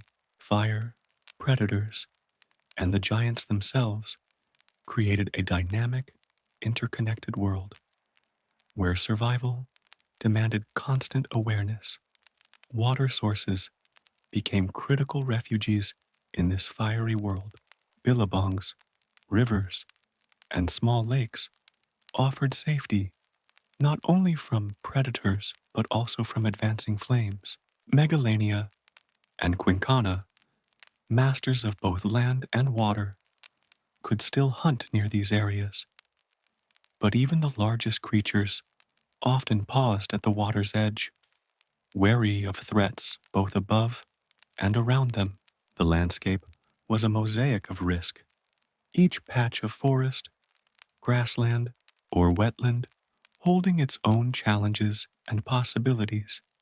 Imagine the forest during a controlled burn, a natural event in the Pleistocene, much as it occurs in modern Australia. Flames lick the edges of dry undergrowth, smoke swirls through tree trunks, and ash falls like snow. A herd of Diprotodon moves through cautiously, sniffing the air, ears flicking at every sound. Birds circle overhead, alert to sudden movement, while smaller marsupials scurry for cover. Predators use the confusion strategically. Thylacoleo stalks prey flushed from cover, while giant owls watch from perches, ready to swoop down if an opportunity arises. In this landscape, fire is both ally and adversary, a force that can provide sustenance or bring death in an instant. The giants themselves shaped fire patterns by their sheer movement. Trees pushed down, vegetation flattened, and pathways cleared by herds created channels through which fire could either advance quickly or slow. These subtle interactions between species and environment highlight the extraordinary complexity of prehistoric Australia, a world where life was never isolated but always interconnected. Every step, every breath, every grazing movement influenced both predator and prey, fire and growth, shaping a rhythm that was slow yet unyielding, chaotic yet precise. Even the forests themselves were unique. Eucalyptus trees, with their oil-rich leaves, could ignite easily, creating intense, fast-moving fires. This meant that life within these forests was perpetually adapting to a dual reality, one of growth and nourishment, and one of destruction and survival. For the giants, this balance demanded awareness and resilience. Diprotodon moved methodically, thylacoleo stalked stealthily, and Dromornithidae foraged cautiously, all operating within the same system of risk and reward, shaped by both fire and evolutionary history. By night, the forest of fire and giants transformed again. The orange glow of dying embers mingled with silver moonlight, and shadows stretched across open clearings. Noises softened. Small marsupials scuttled quietly, owls watched from above, and the giants rested, conserving energy for the next day's movement. Fire had receded, yet its presence lingered, reminding all creatures that life in prehistoric Australia was never guaranteed. Every action was part of a larger rhythm, an intricate balance between predator, prey, and the elemental forces of the land. In the imagination, the forest of fire and giants is alive with motion and sound. Smoke drifts lazily across grasslands, fires flicker in distant hills, and massive shadows move slowly under the canopy. It is a world of majesty and danger, of slow-moving behemoths and swift, lethal hunters, where every creature, from the smallest marsupial to the largest diprotodon, exists in a delicate balance shaped by fire, survival, and the unstoppable march of evolution. The forest of fire and giants reminds us that prehistoric Australia was never static. It was dynamic, alive, and dangerous, yet profoundly beautiful. Fire and life were intertwined, each shaping the other, in ways that were subtle, powerful, and deeply interconnected. The giants of the land, the hunters of the air, and the predators of rivers and plains all moved together within this complex system, a world both terrifying and awe-inspiring, a world that continues to ignite our imagination today. In prehistoric Australia, rivers and wetlands were not simply places of life and refreshment, they were realms of danger, teeming with predators that could strike with startling speed and lethal precision.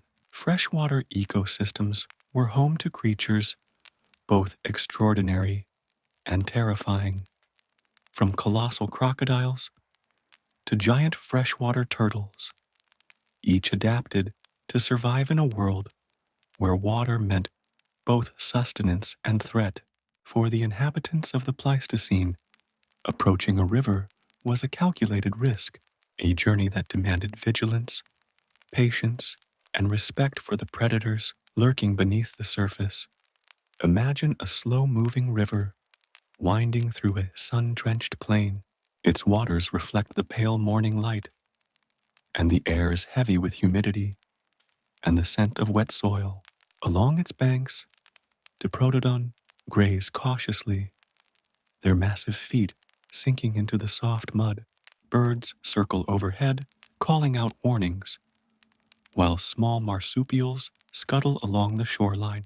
Beneath the surface, unseen and waiting, lie the masters of this aquatic domain, enormous freshwater crocodiles, including species like Megafauna and the terrifying quinkana when it approached water. These predators exemplify patience, power, and predatory precision, reminding us that the rivers of prehistoric Australia were as perilous as the land itself. Freshwater crocodiles in the Pleistocene were not simply larger versions of modern species.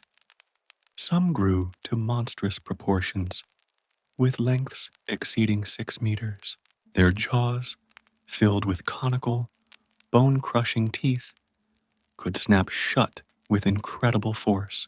Though often associated with ambush in water, these crocodiles were also capable of pursuing prey along riverbanks or shallow waters, making them versatile hunters in both aquatic and terrestrial environments. For any creature drinking at the water's edge, a moment of distraction could be fatal. But crocodiles were not the only dangers lurking in these waters. Giant turtles, such as Megalania, with spiked tails and armored shells, dominated some river systems. Though primarily herbivorous, these turtles could defend themselves fiercely when threatened, and their presence added an extra layer of hazard for smaller predators or scavengers approaching the banks. Fish of unusual size, unknown to the modern world, thrived in these rivers, forming another crucial link in the ecosystem and attracting predators from both land and air. The rivers themselves were dynamic landscapes. Seasonal flooding could expand shallow streams into wide swathes of water, creating temporary wetlands, while droughts concentrated prey into limited areas, intensifying competition among predators. In this environment, hunting required not only strength but intelligence. Crocodiles could exploit shallow waters, using their camouflage to blend seamlessly with reeds and fallen logs. They could lie in wait for hours, unblinking, unyielding, ready to strike the slightest movement in their vicinity. This patience was a hallmark of Pleistocene predators, the ability to wait, to observe, and to strike with devastating efficiency.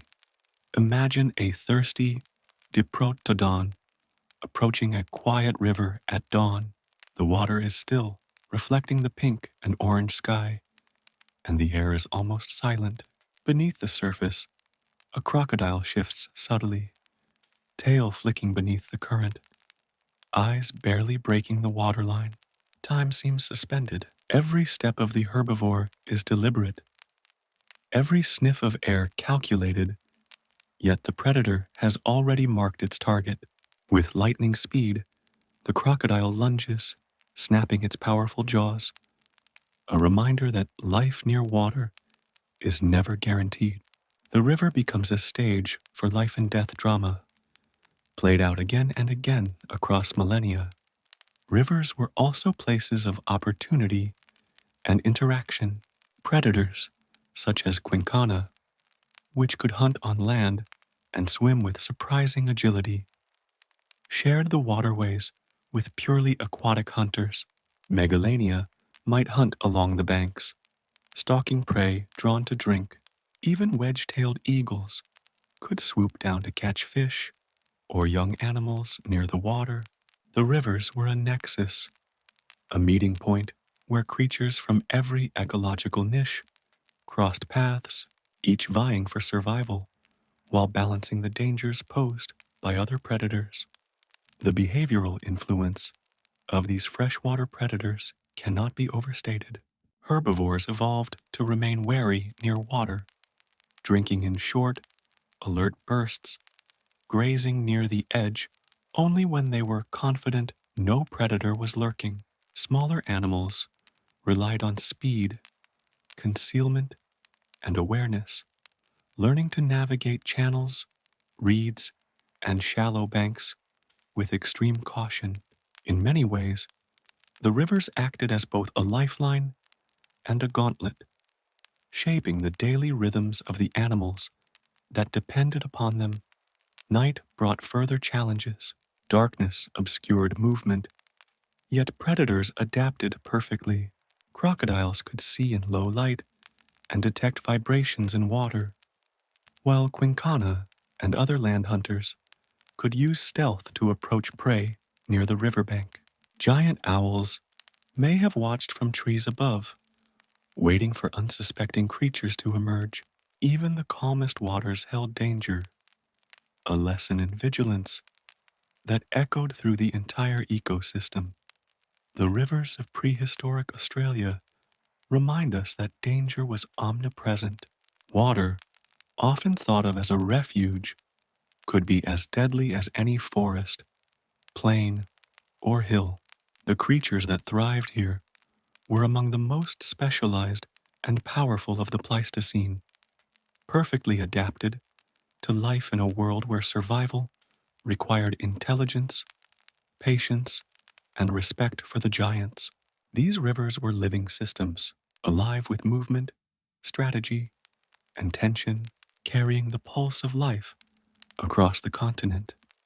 In a bedtime imagination, picture the slow ripple of water as a massive crocodile glides beneath, eyes glinting in the dim light. On the banks, Diprotodon moves cautiously, birds cry warnings, and the landscape breathes with quiet anticipation. Every splash, every rustle, every distant call contributes to the rhythm of survival. The rivers of danger are alive, teeming with predators, prey, and endless interactions. A perfect reminder that prehistoric Australia was a land where even the water could conceal nightmares. The freshwater predators, with their patience, power, and precision, are both terrifying and awe-inspiring. They embody the raw, untamed energy of a world shaped by evolution in isolation, a world where giants and hunters alike moved in a delicate, deadly dance. In these rivers, the story of prehistoric Australia continues, revealing a landscape as beautiful as it is dangerous, a place where every ripple could signal life or death, and where the ancient pulse of survival never ceased. As darkness settles over prehistoric Australia, a transformation occurs. The blazing sun fades, shadows deepen, and the nocturnal world awakens with subtle rustles, distant calls, and the soft movement of creatures navigating the night. Among the most formidable hunters in this twilight realm was Thylacoleo carnifex, the marsupial lion. Unlike other predators that relied on sheer size or speed alone, Thylacoleo ruled the night with a combination of patience, stealth, and bone-crushing power. Its hunting grounds were as vast as they were perilous, encompassing forests, scrublands, and the edges of rivers and wetlands, all of which teemed with potential prey and lurking dangers. Imagine a dense eucalyptus forest under the silver light of a rising moon. Shadows twist between tree trunks, and the faint scent of damp soil and leaves hangs in the air. Every creature is alert. Kangaroos and wombats rustle through undergrowth. Small marsupials scamper along branches or burrows, and the soft hoot of a distant giant owl echoes from above. In this environment, movement is both a necessity and a risk, for lurking in these shadows is thylacoleo, muscles coiled beneath fur, retractable claws ready, eyes gleaming with anticipation. The forest becomes a theater of tension, where predator and prey engage in a delicate dance, choreographed by instinct and survival. Thylacoleo's hunting strategy was precise. Its short, powerful jaws could deliver a bite strong enough to sever spinal cords or crush bones, allowing it to incapacitate prey far larger than itself. Forelimbs were heavily muscled, tipped with retractable claws, perfect for gripping, climbing, or tearing. Unlike many predators that relied solely on endurance or brute force, Thylacoleo combined patience with explosive action. It could wait motionless for hours, tracking a young kangaroo or Diprotodon calf, before striking with near-perfect timing. This ability to blend stealth with raw power made its nocturnal hunting grounds both dangerous and unpredictable. The terrain of Thylacoleo's domain was diverse. Forests provided cover for stalking, trees offered vantage points and escape routes, and scrublands allowed it to move silently over uneven ground. Along rivers and wetlands, it shared space with quinkana, crocodiles, and other predators, requiring an acute awareness of both prey and rival hunters. Its hunting grounds were not static, they shifted with the seasons, the movements of prey, and environmental changes such as fire or drought. The marsupial lion's survival depended on understanding these patterns, adapting its strategies to the ever-changing nocturnal landscape. Even the smaller animals of its hunting grounds adapted in response to this predator. Kangaroos grazed cautiously near dense cover. Wombats retreated to deep burrows, and possums remained vigilant in the treetops. Thylacoleo's presence imposed a kind of behavioral discipline on the forest. No movement went unnoticed, and every rustle or shadow could mean life or death. It was a predator whose influence extended beyond the immediate kill, shaping the rhythms of the entire nocturnal ecosystem. Nighttime hunting required more than strength. It demanded extraordinary sensory awareness.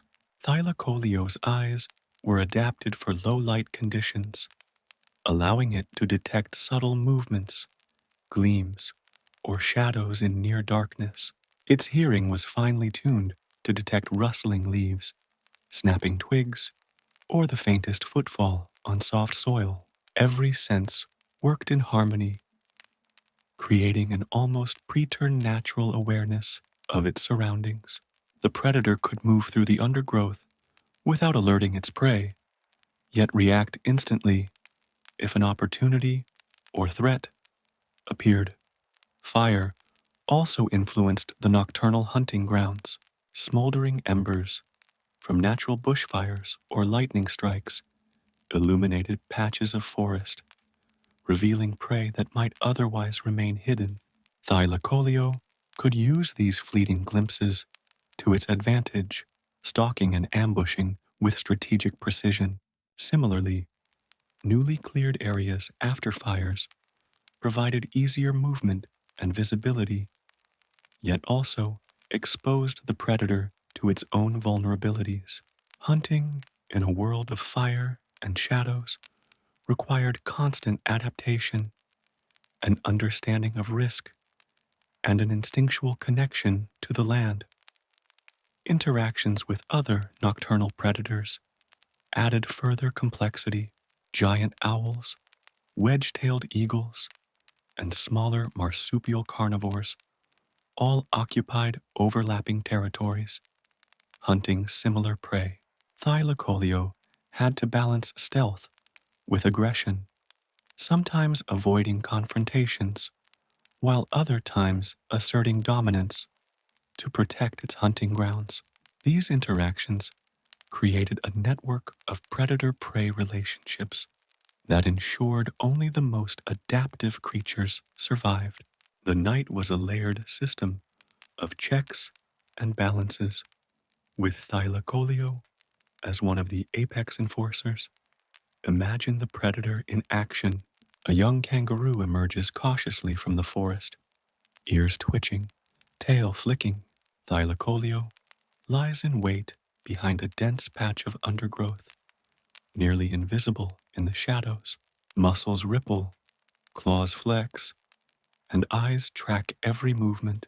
The predator moves forward silently, step by step, until it is close enough to strike. In a sudden burst of energy, it lunges, forelimbs gripping and jaws closing, the hunt complete in moments.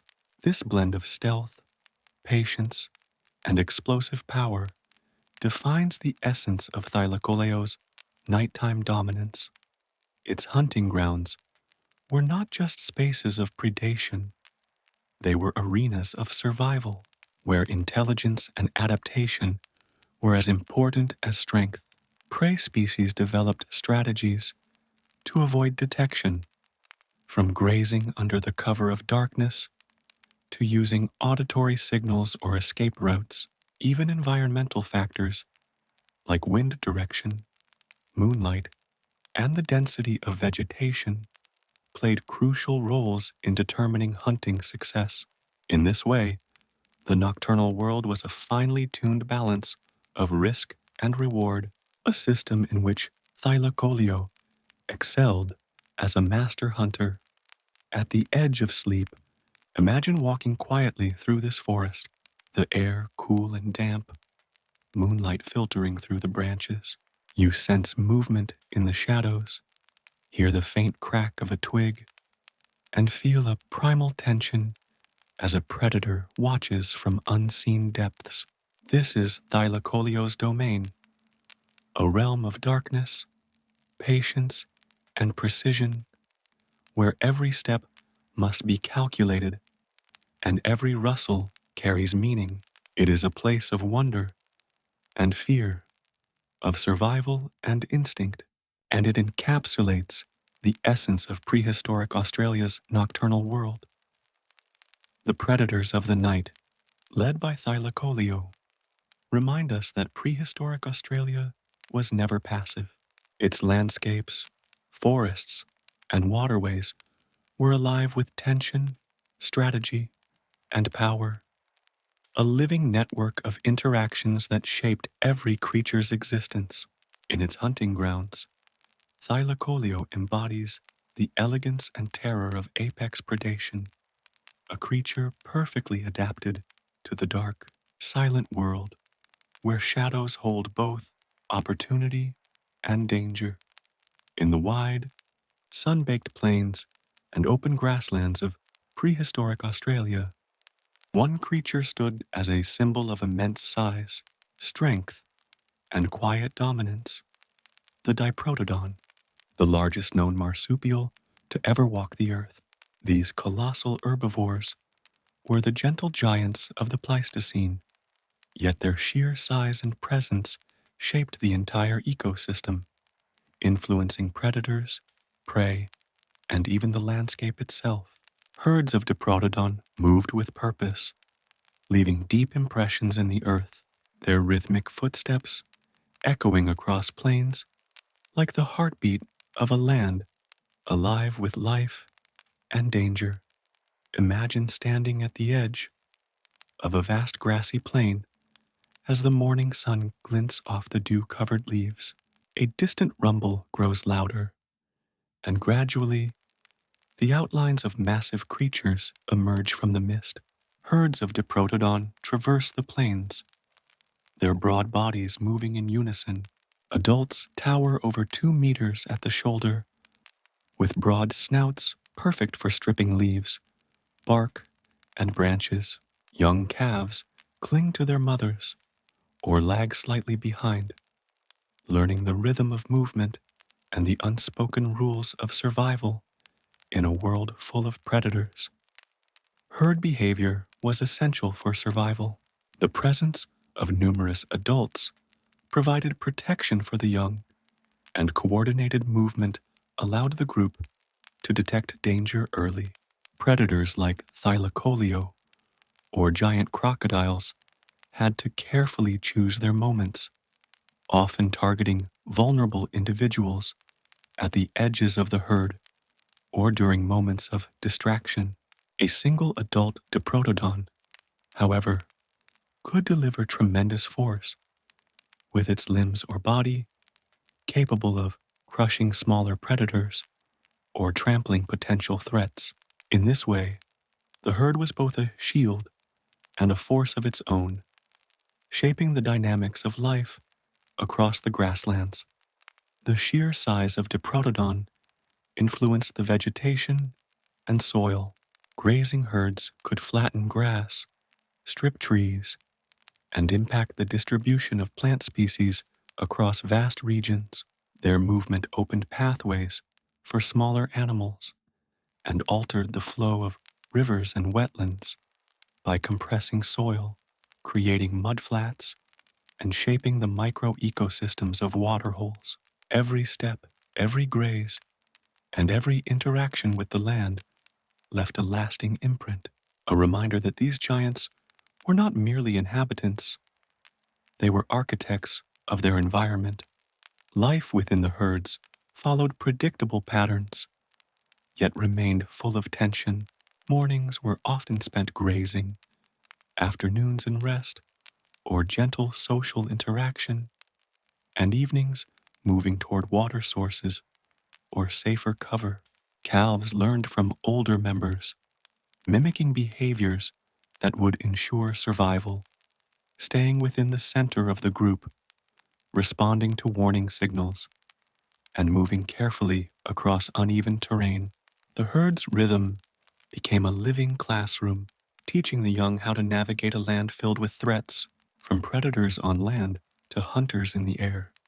Predation, while a constant threat, was not constant terror.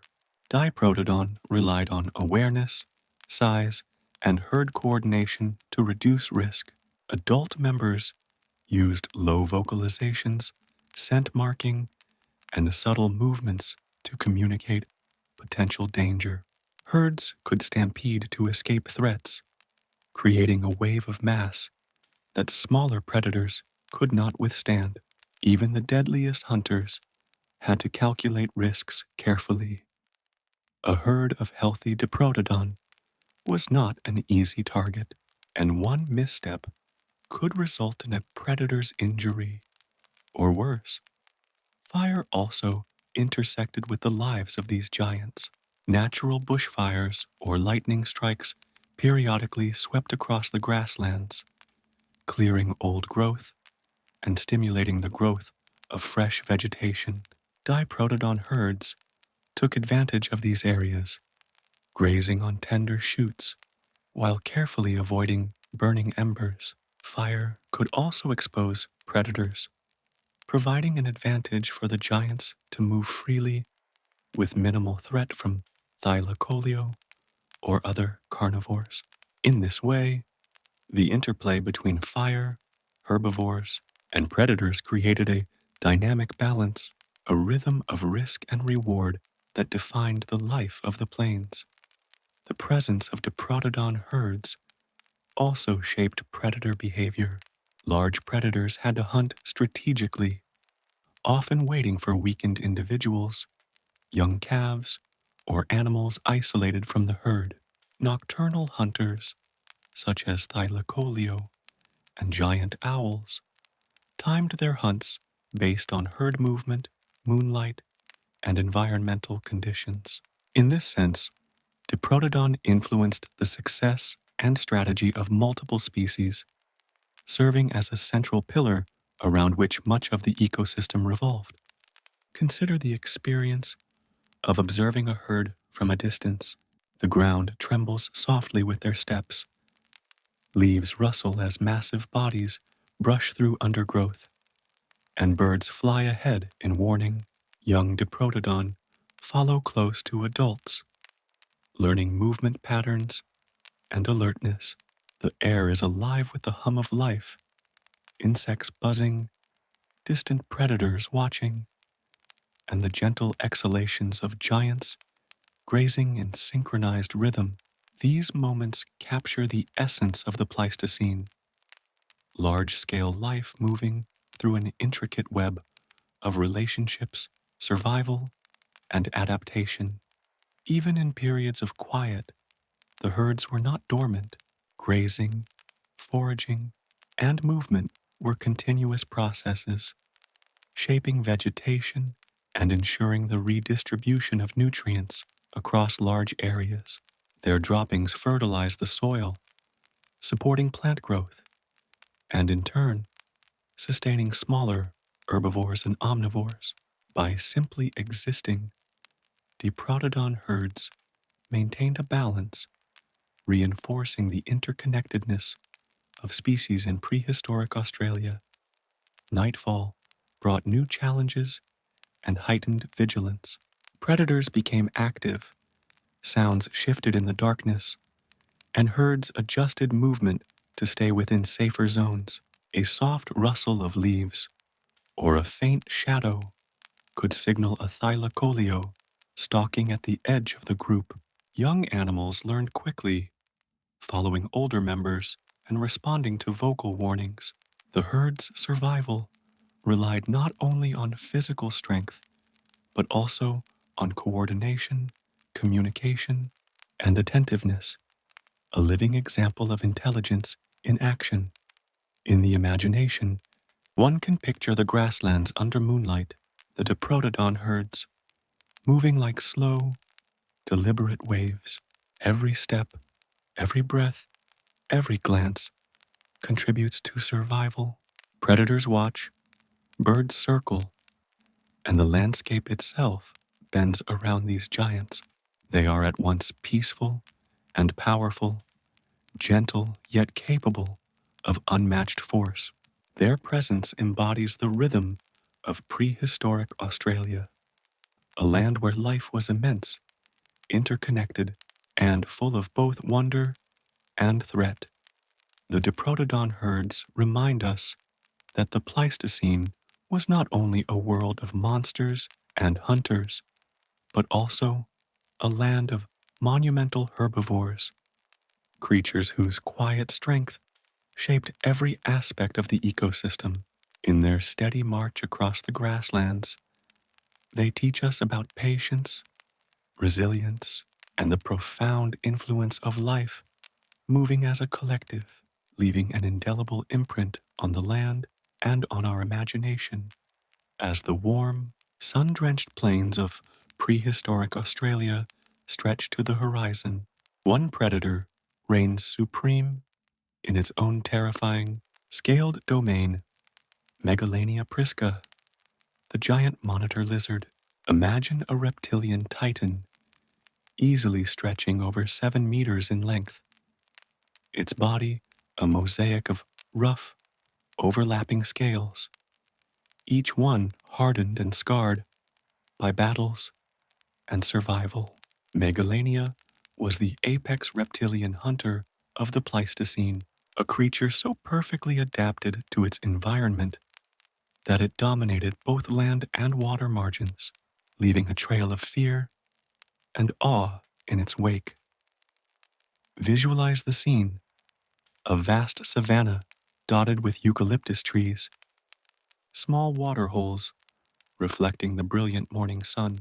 In the shadows, a massive Megalania moves slowly but with unmistakable purpose. Its head, broad and angular, sweeps side to side, nostrils flaring to detect the faintest scent. The earth trembles beneath its massive frame. Muscles ripple along its elongated body, propelling it with surprising speed despite its bulk. Every movement is deliberate, calculated, and lethal. To encounter a Megalania in its territory is to confront the raw embodiment of evolutionary perfection in predation. Megalania's hunting prowess was unparalleled among terrestrial predators of its time. Its jaw, lined with sharp, serrated teeth, could crush bone and pierce flesh with ease. Unlike mammals that rely on speed and agility for kills, Megalania used a combination of strength, stealth, and patience. Its powerful limbs and muscular tail allowed it to launch sudden strikes, pinning prey with crushing force. Fossil evidence suggests that its diet included large marsupials, smaller reptiles, and possibly even young Diprotodon, making it a versatile and highly effective apex predator.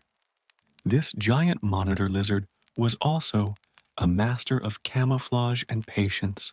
Its scaled skin, patterned to blend with the dappled sunlight of the plains and forests, allowed it to remain virtually invisible while stalking prey.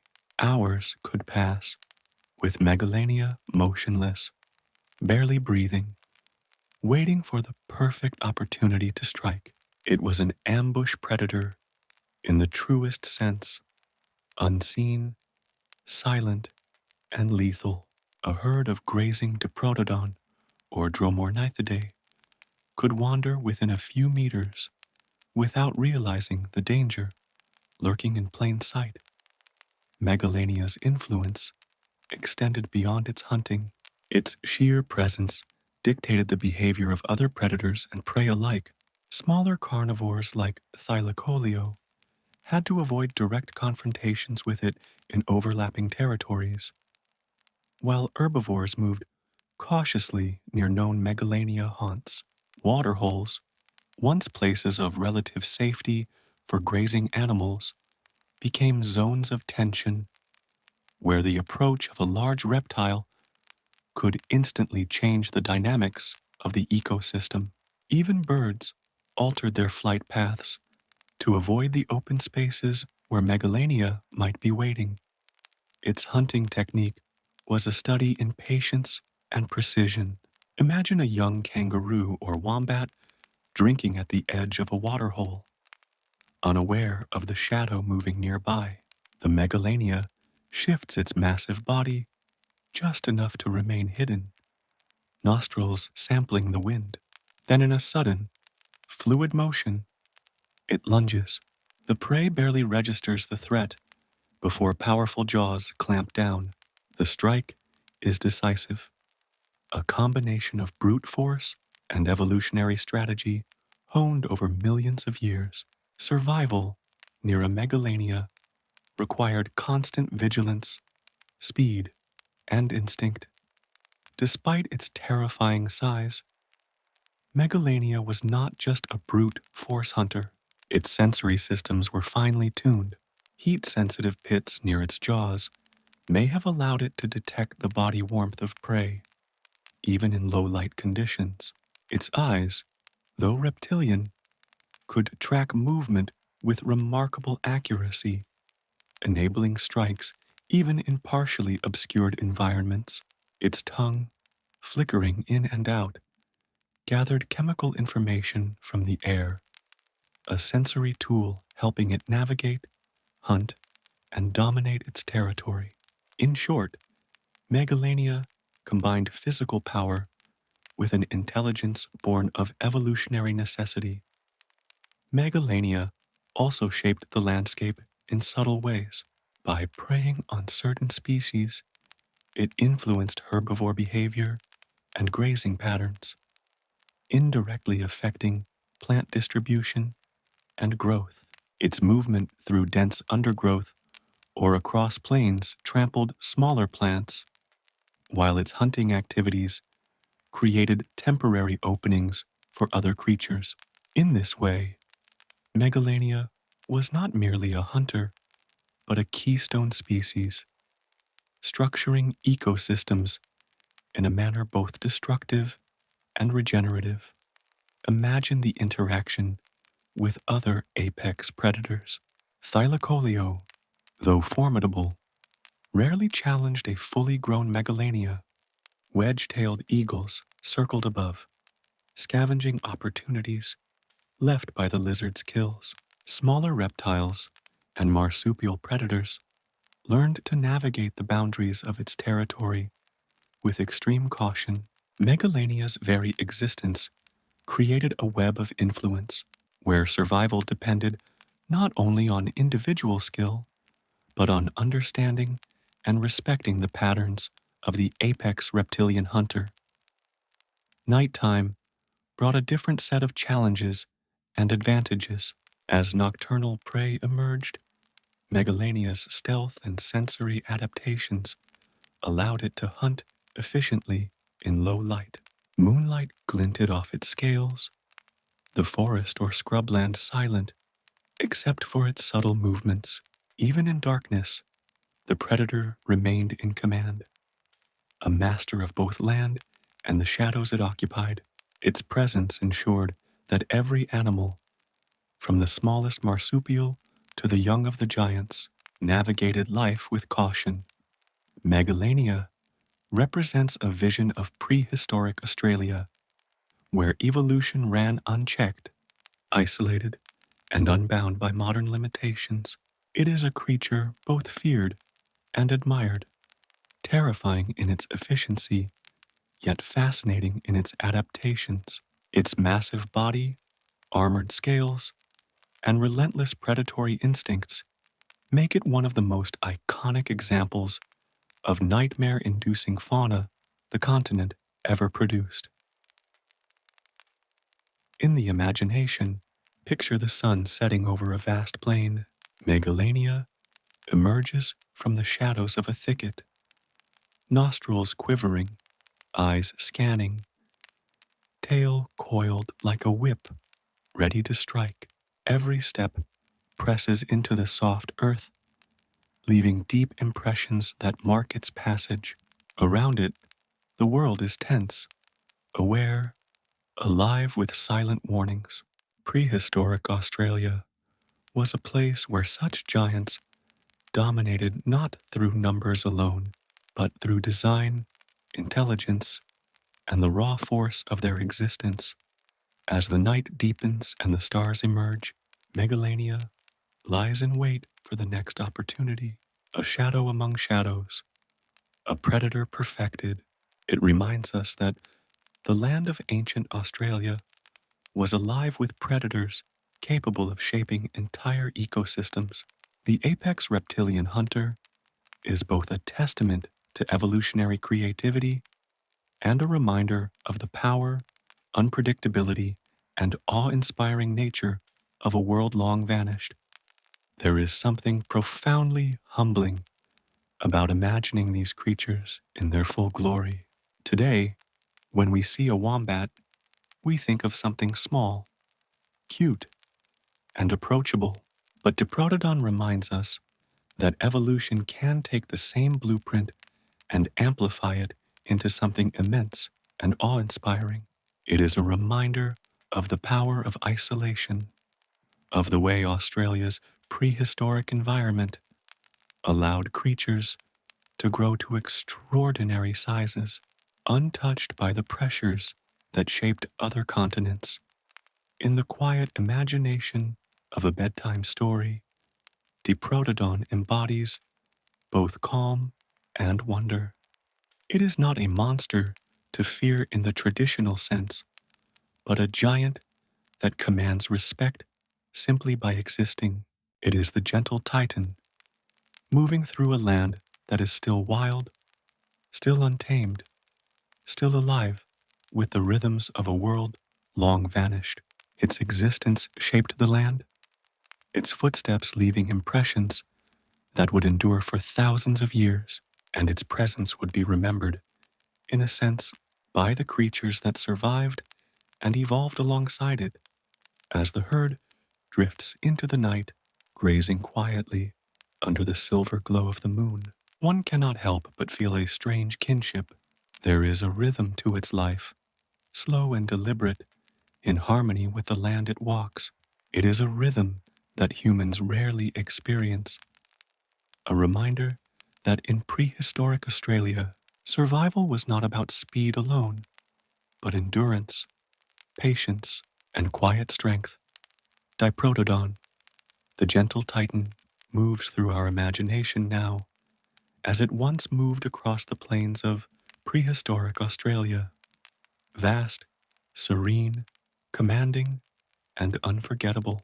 It is a creature of a lost world, a reminder of the extraordinary possibilities that emerge when life is left alone to grow, to adapt, and to become magnificent in ways that no human could ever have imagined. While Diprotodon and other gentle giants roamed the forests and plains of prehistoric Australia, a far more terrifying presence stalked the land. This was Megalania prisca, a colossal lizard often described as the dragon of the south, measuring over 7 meters in length, with scales like armor and a jaw capable of crushing bone. Megalania was a predator that could dominate nearly any creature unfortunate enough to cross its path. Its presence reminds us that prehistoric Australia was not merely strange or unique. It was a land where survival demanded constant vigilance and danger could appear silently, without warning. Megalania belonged to a group of lizards known as monitor lizards, related to the modern Komodo dragon, yet magnified by the isolation and peculiar evolutionary pressures of the continent. Its size alone would make it formidable, but it was also equipped with sharp, recurved teeth, strong limbs, and an exceptionally long tail that could be used as both a weapon and a counterbalance while it ran. Its tongue, forked and flickering, constantly sampled the air, detecting the scent of potential prey from hundreds of meters away. In the vast stretches of forest, grassland, or scrub, nothing could move unnoticed. Picture a dry, sun-baked plain, the tall grasses swaying gently under a warm breeze. In the distance, a herd of Diprotodon graces, massive bodies, moving slowly and deliberately across the landscape. Beneath the shadow of a rocky outcrop, Megalania lies in wait. Its eyes, cold and calculating, scan the movement of the herd. With patience that would outlast a human lifetime, it waits for the perfect moment, a pause in the herd's motion, a young or weakened individual straying from the safety of the group. Then, with a burst of astonishing speed, it lunges, claws digging into the earth, jaws snapping shut with terrifying force. Despite its size, Megalania was not merely a brute. Fossil evidence suggests it may have possessed venom delivered through grooves in its teeth, a lethal adaptation that ensured even a minor bite could incapacitate prey over time. Imagine the quiet suspense in the air as it follows its quarry, muscles coiled, scales glinting in the sun. Every step is precise, every movement designed for efficiency. Unlike the chaotic predation of many other creatures, Megalania strikes with methodical patience, a master of ambush and strategy. The presence of Megalania transformed the ecosystem. Herbivores, even the enormous Diprotodon, had to remain vigilant. Smaller marsupials darted nervously through the underbrush, alert to the slightest movement or change in the wind. Birds, sensing the presence of the lizard, would cry out alarms, their calls slicing through the forest like signals of warning. Rivers, often places of refuge, were not safe from Megalania, which could swim and hunt across shallow waters, blending its movements with the shadows of reeds and fallen logs. Its impact on a prehistoric Australia extended beyond hunting. The predator influenced the behavior, movement, and even evolution of other species. Herbivores adapted to graze in open spaces, avoiding areas where Megalania might conceal itself. Smaller predators competed with it for food, often at a disadvantage, forced to develop speed, cunning, or nocturnal habits to survive. In a land ruled by giants, Megalania held a throne of terror, a reminder that evolution did not always favor the peaceful or the gentle. One can imagine the psychological effect of living in a land shared with such a predator. For early humans, who arrived tens of thousands of years later, Megalania might have been a living nightmare. Some theories suggest that Aboriginal oral traditions preserve memories of enormous reptiles, perhaps inspired by encounters with this very lizard. Imagine setting up camp near a river, the fire flickering in the night, and hearing the distant rustle of enormous limbs moving through the grass. Sleep would be impossible until dawn, with the shadow of this ancient dragon lingering in the mind. Yet, Megalania was also an incredible example of evolutionary specialization.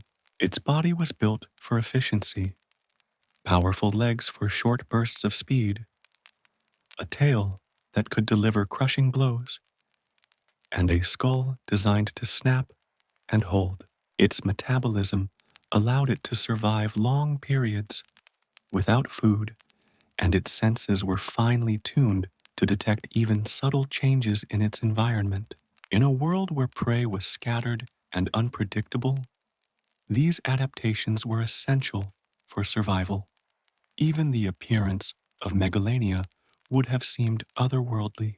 Its skin, covered in thick scales, ranged in color from earthy browns to mottled greens, blending perfectly with the environment. Its eyes, sharp and alert, reflected a cunning intelligence, the kind that signals a predator capable of planning and patience.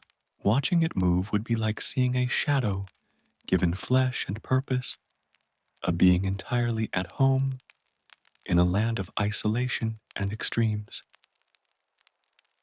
Megalania's reign did not last forever.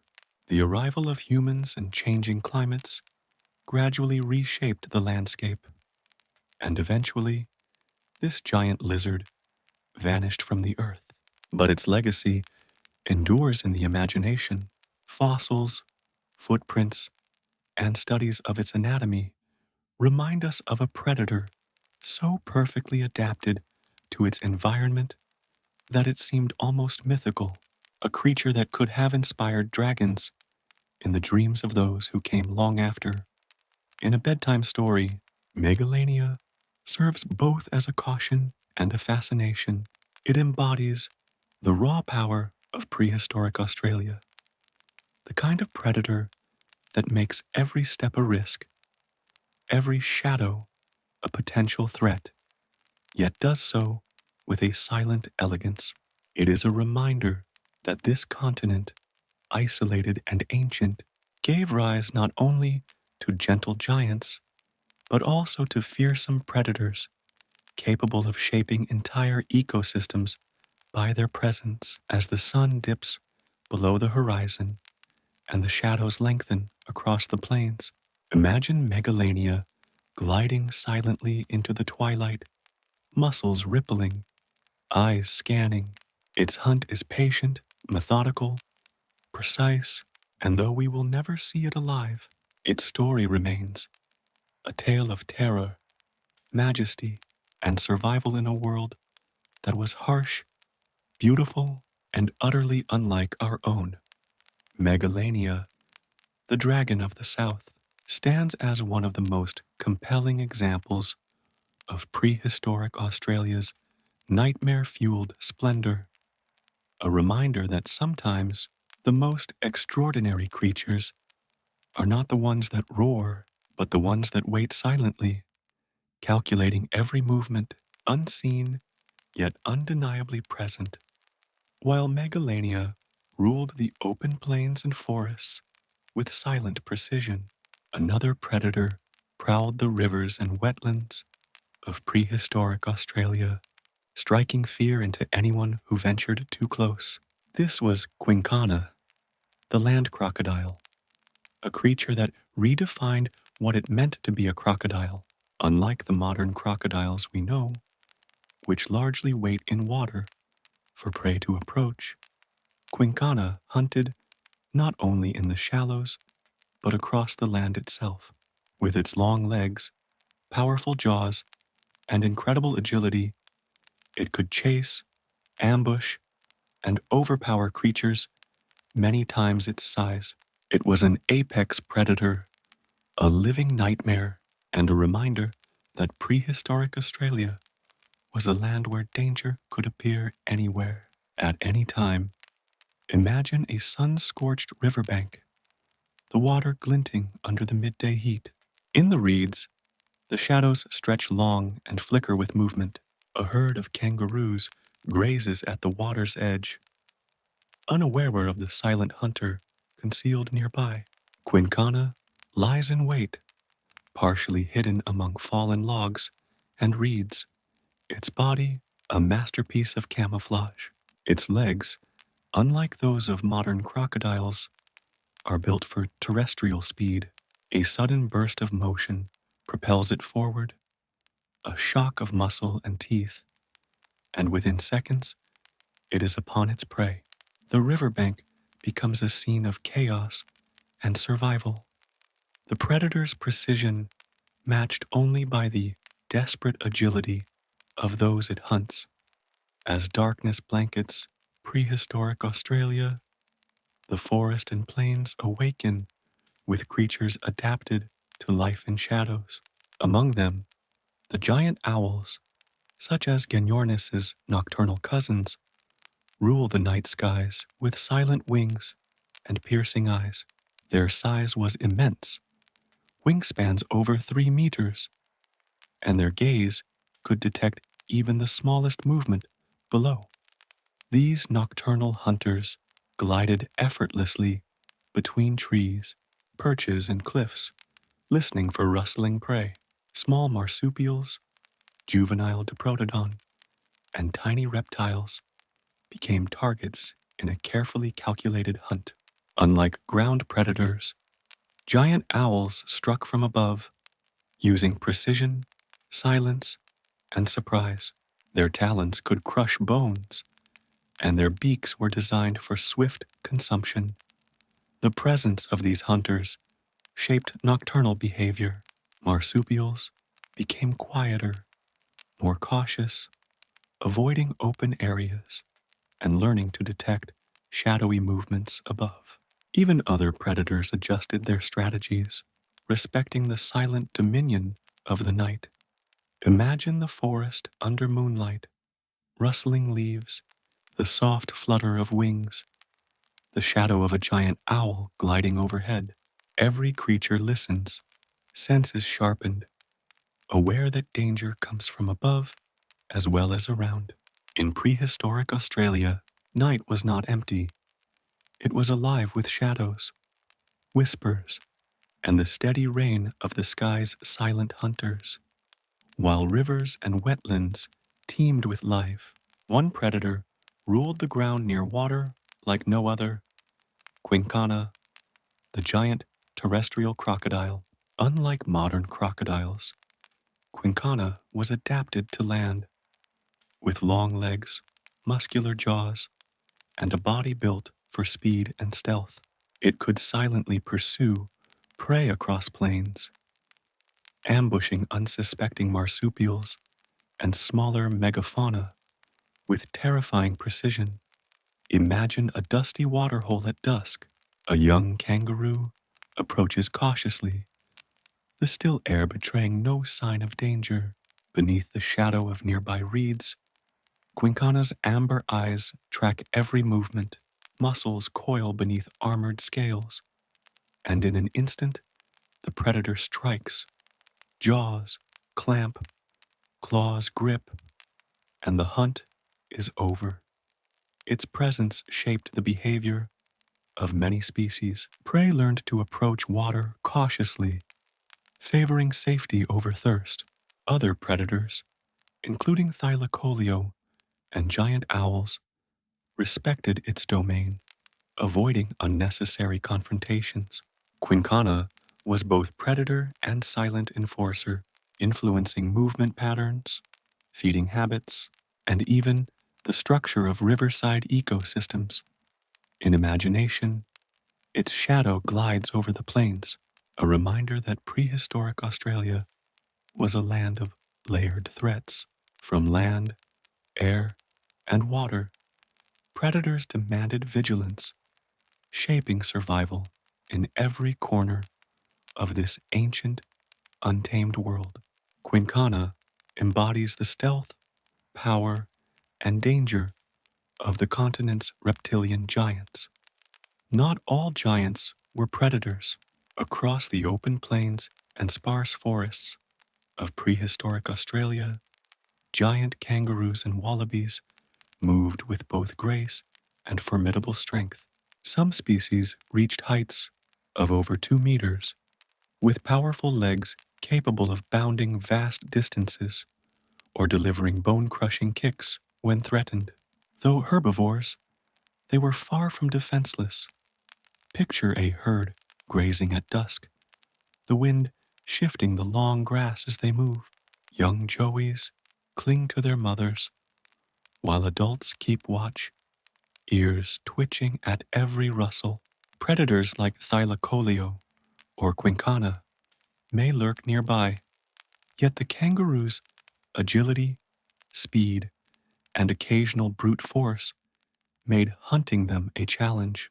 A single kick could deter even a determined predator, while coordinated herd movement provided safety in numbers. These herbivores were essential architects of the landscape. Grazing shaped vegetation patterns, trampled pathways, created trails through dense undergrowth, and droppings enriched the soil, supporting countless smaller species. Their presence influenced predator behavior, foraging strategies, and the rhythm of life across plains and forests.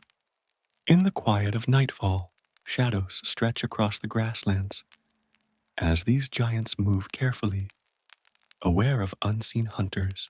They embody a lesson of survival. Even peaceful giants must be alert, powerful, and resilient in a land where danger waits in every shadow. Thylacoleo, the mighty marsupial lion, left a lasting imprint on prehistoric Australia. Far beyond the hunts, it completed each night. Its combination of stealth, power, and intelligence shaped the behavior of both predators and prey, leaving echoes of its presence across forests, plains, and riverbanks. Imagine the forest at twilight. The soft rustle of leaves signals a potential hunt, while the massive predator lurks, muscles coiled, claws ready. Prey animals, young Diprotodon, kangaroos, and smaller marsupials, adjust their movements in response, grazing cautiously, keeping close to cover, and listening for the faintest snap of a twig. Thylacoleo's existence demanded awareness and adaptability, subtly influencing entire ecosystems. Even after a kill, its impact continued. Leftover meals provided scavengers like giant owls or wedge-tailed eagles with vital nourishment. Trails through forests and scrublands became markers for future generations of animals, mapping both danger and opportunity. In this way, the marsupial lion was more than a predator. It was an architect of survival, shaping patterns that extended across species and habitats.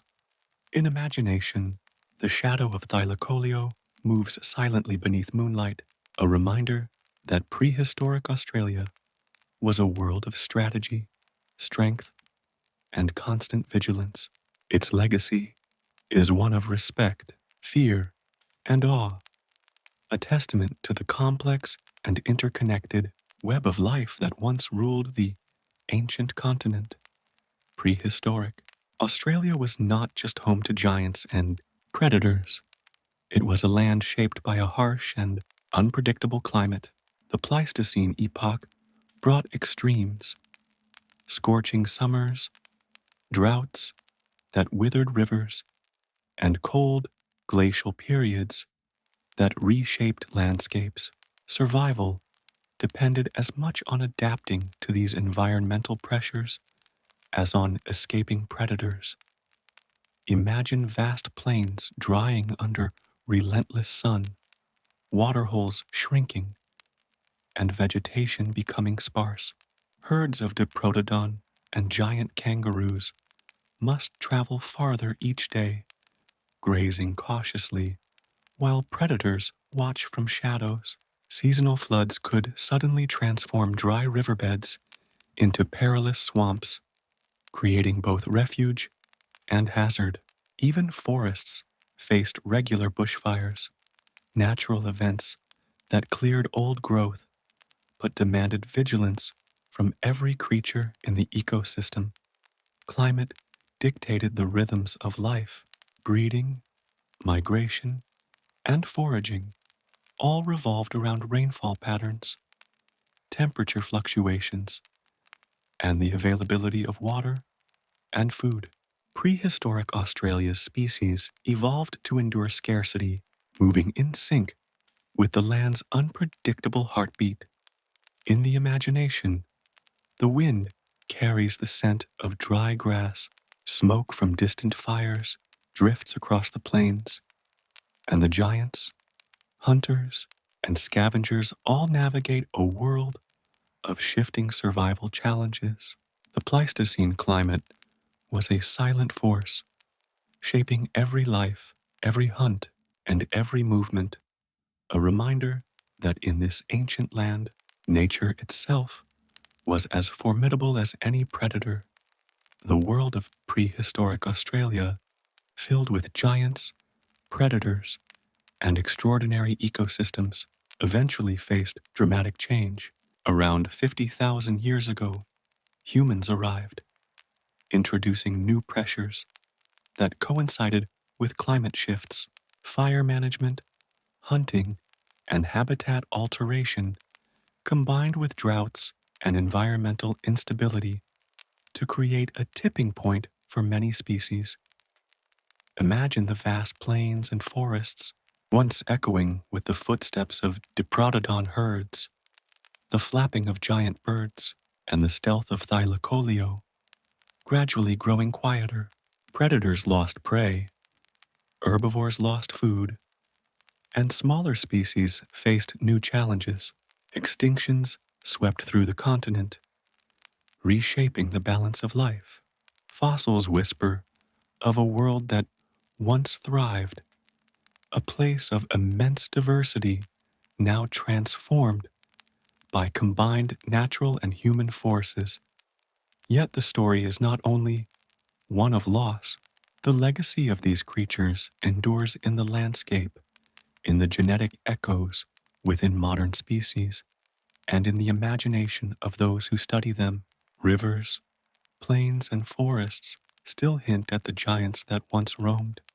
In imagination, one can picture the last Diprotodon grazing at dusk, the shadow of a thylacoleo stalking through moonlight, the slow glide of a wedge-tailed eagle across empty skies, a final glimpse of a world both terrifying and magnificent. Their extinction reminds us that life is fragile, yet their memory continues to inspire wonder.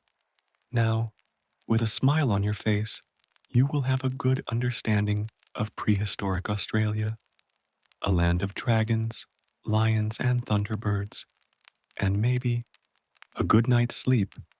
Goodbye, dear friend. See you next time.